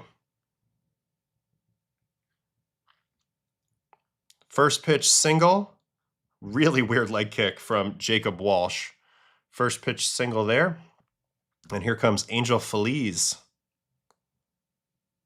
I mean, that ball's floating out of his hand at it looks like the easiest 100 ever. It's also kind of fun to watch baseball without the metrics sometimes, and just the eye test of man, that curveball breaks a lot. Oh man, that changeup had him way out front. That was a nice curveball. Man, that fastball looks fast. Seth should have went first last year. I kind of agree, man. I know people are afraid to pull the trigger on 1-1 high school pitchers, especially righties, but I like him that much. I agree with you, Carl. All right, 3-2, and he's going to punch him out looking here. Pretty bad call by the umpire, but we'll take it. Now is Elijah Green. He actually gets clipped for a home run. Do you remember Elijah Green? IMG Academy, one of the top draft picks by the Nationals, has stalled big time in the minors. But he does go bridge right here off Seth Hernandez. Absolute tank to center. I liked him more than Cade. Cade's great. Cade for a team like the Mariners, Cade's great because they can use him this year. But I thought I like Seth. I like Seth. Just from a pure scouting standpoint, higher ceiling. All right, does give up clipped for the home run there. We'll keep it rolling here. Change up down. So I don't always show the best outings either. It doesn't, You don't have to get the best outing in the world to get a sense of what a guy can do. And he's got 3+ pitches. You know, it goes really, really hard. He's got an unbelievable changeup and an unbelievable curveball. Kind of old school in his pitch mix, but I feel like that leaves a lot of room for growth and tinkering, which I'm sure will happen over time. But on a very baseline level, you're getting a young guy who can already do a lot and create a lot that most people can't. There's a walk. There's a changeup first strike. He also has good command of his changeup too. 0-2. Fastball up. And here's a strikeout. Changeup fading away. Nice pitch. Next up, Eli Willits back to the top. This was the #1 pick in last year's draft. Reggie's kid. Out of high school in Oklahoma. Curious how he compares to like a Grady Emerson, who is potentially a #1 pick this year, if it's not Rock or Von Lackey. Changeup pulled foul. Here's another ball here. Here's a question. Ayo, where does Cease rank in starting pitchings for you? I probably put him right around the end of the back end of the top 10 for me right now. I probably wouldn't have had him in my top 40 though coming into this year. But now I do. I think he's at the back end of the top 10 for me. He's not in that group yet with, you know, Skenes, Yamamoto, Skubal, and honestly, Christopher Sanchez and Sale, and I think Schlittler's ahead of him right now. But I think he's in that next little group right there. You can see the ball's just flying out of dude's hand. Oh, this is not him. All right, inning number 3. Ronnie Cruz. We won't watch all these pitches, but here's a double. First pitch double by Ronnie Cruz. That brings up Yeremy Cabrera. Changeup pulled foul. We're getting a lot of dropped frame rate on this camera in this game. Fastball up, doors. Foul ball.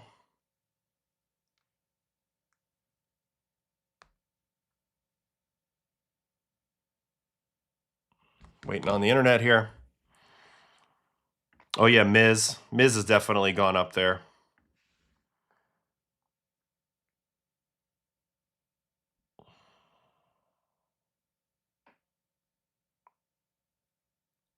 Had a little bit of a malfunction there. All right, here's a called strike 3 on a curveball. You can see the curveball is really good. It's going to pair well with his high fastball, and then his low fastball is going to pair well with his changeup. I'm sure he'll add more pitches over time, but I like where he's at. All right, that's enough for Seth. You get the idea. Fastball, changeup, curveball. He's pretty nasty. That's a minor league IP camera for you. Infrastructure isn't great. Got plenty of experience with that. Yeah, definitely dropping a little bit of the frame rate there. All right, let's watch Red Sox prospect now, Anthony Eyerson, who has been a fast mover.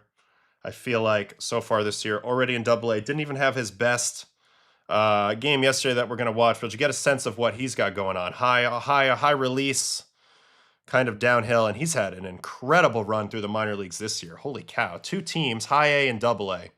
10 starts, 1.10 ERA, 41 innings, 19 hits, 57 strikeouts, .83 whip.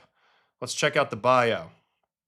Drafted in the 3rd round last year, 87th overall pick out of LSU.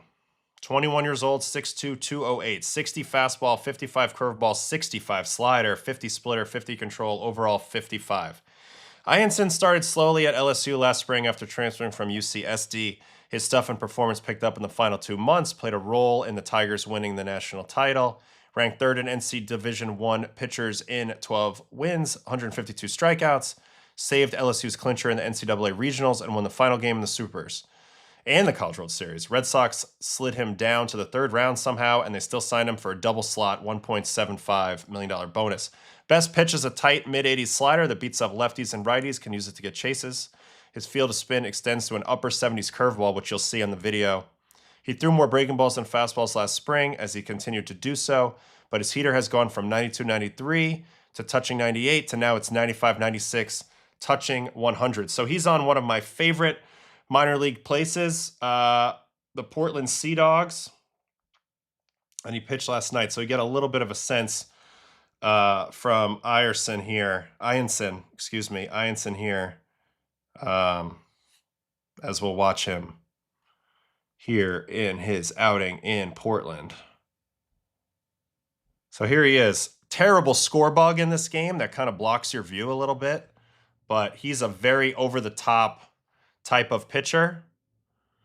And I think it's fun to watch guys without the metrics. Sometimes there's a slider, I believe, because you can already tell just by watching him that his ball is not going to have a lot of horizontal break, his fastball. So it's going to be a little bit of a perceived cut fastball, which is cool. And then he's got 2 depthy breaking balls. So should be a reverse split guy with the splitter action as well, would be my prediction. So he ends up having a tough day. This is probably his worst start of the season, where he walks a few guys. But you'll get a sense of what he's bringing to the table here as we watch this video. Here he is versus Arun Escobar. It's a little breaking ball there.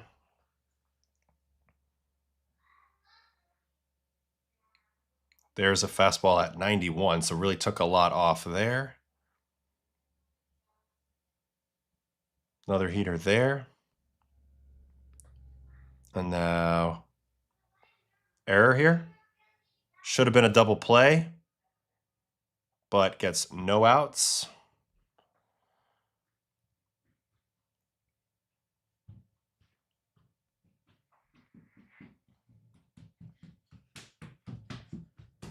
Dad, my new fire truck here. Your new fire truck is here? Yeah.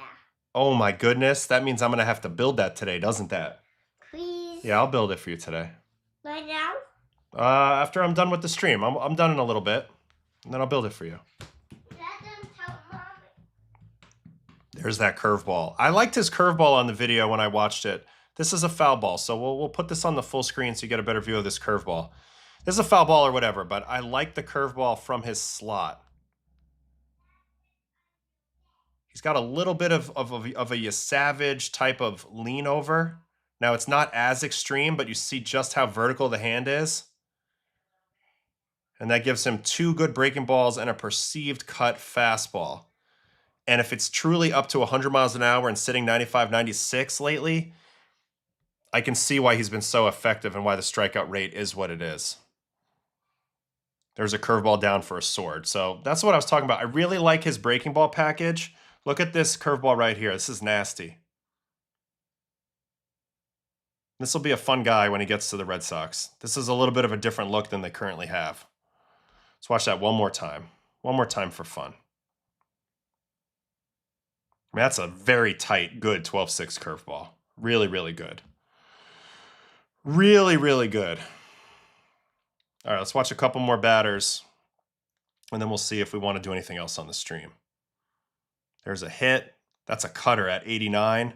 Doesn't seem like he had his best stuff in this game, maybe velocity-wise, but I thought he was a good guy for us to get our attention on, because now that he's in Double-A and he's pitching with a 1 ERA, there's a chance he's a Red Sox by the end of the year. There really is.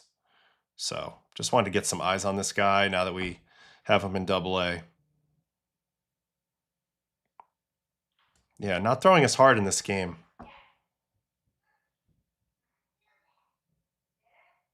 That's 93.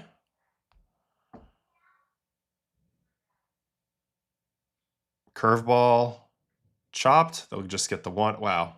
They're lucky to even get the one out. Mind you, we should have had a double play leading off this inning. I mean, the second batter of this inning, but still. Breaking ball down.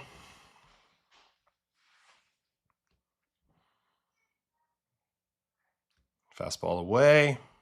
I'm looking for one more good breaking ball to put on full screen.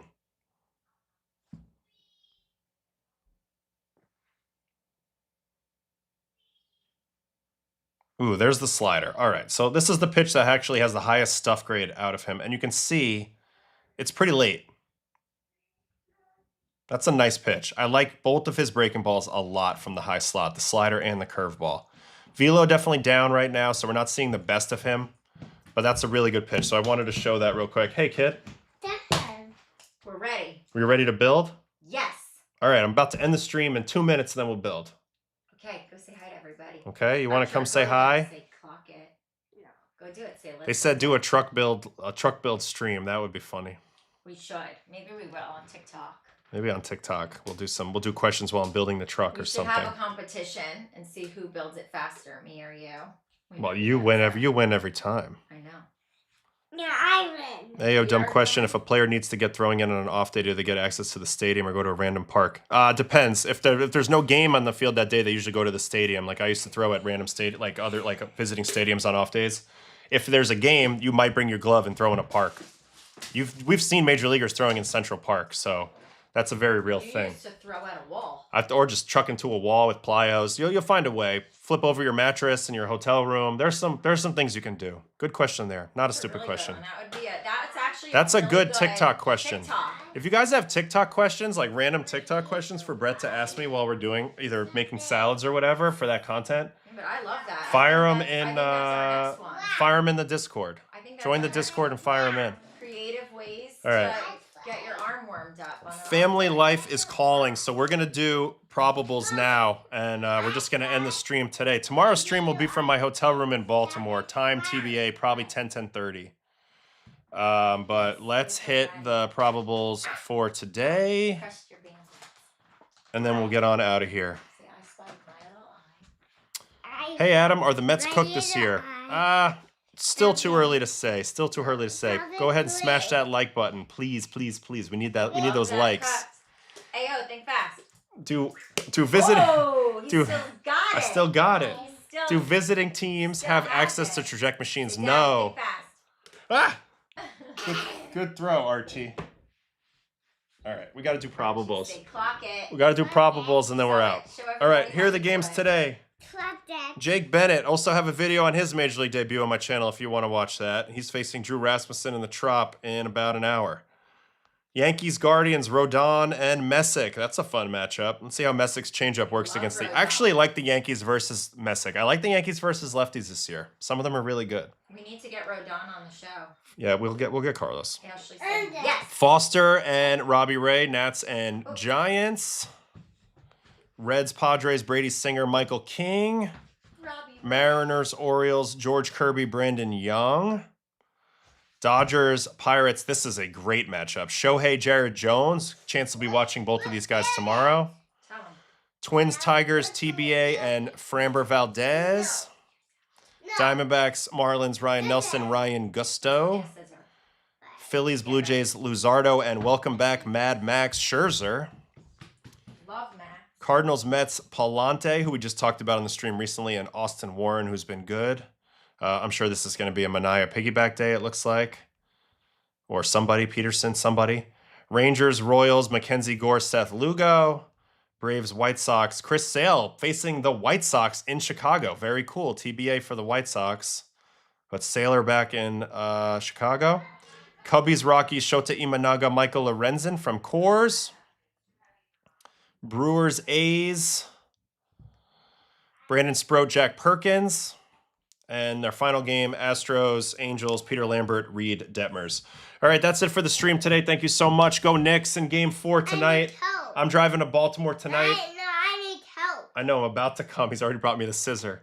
And I will see you guys in the stream tomorrow. Check out on the time. Now we're going to go build this fire truck for Archie. You guys are the best. Please throw me some likes. And thank you so much for being with me today. I will see you guys tomorrow. Have a great day. Bye-bye.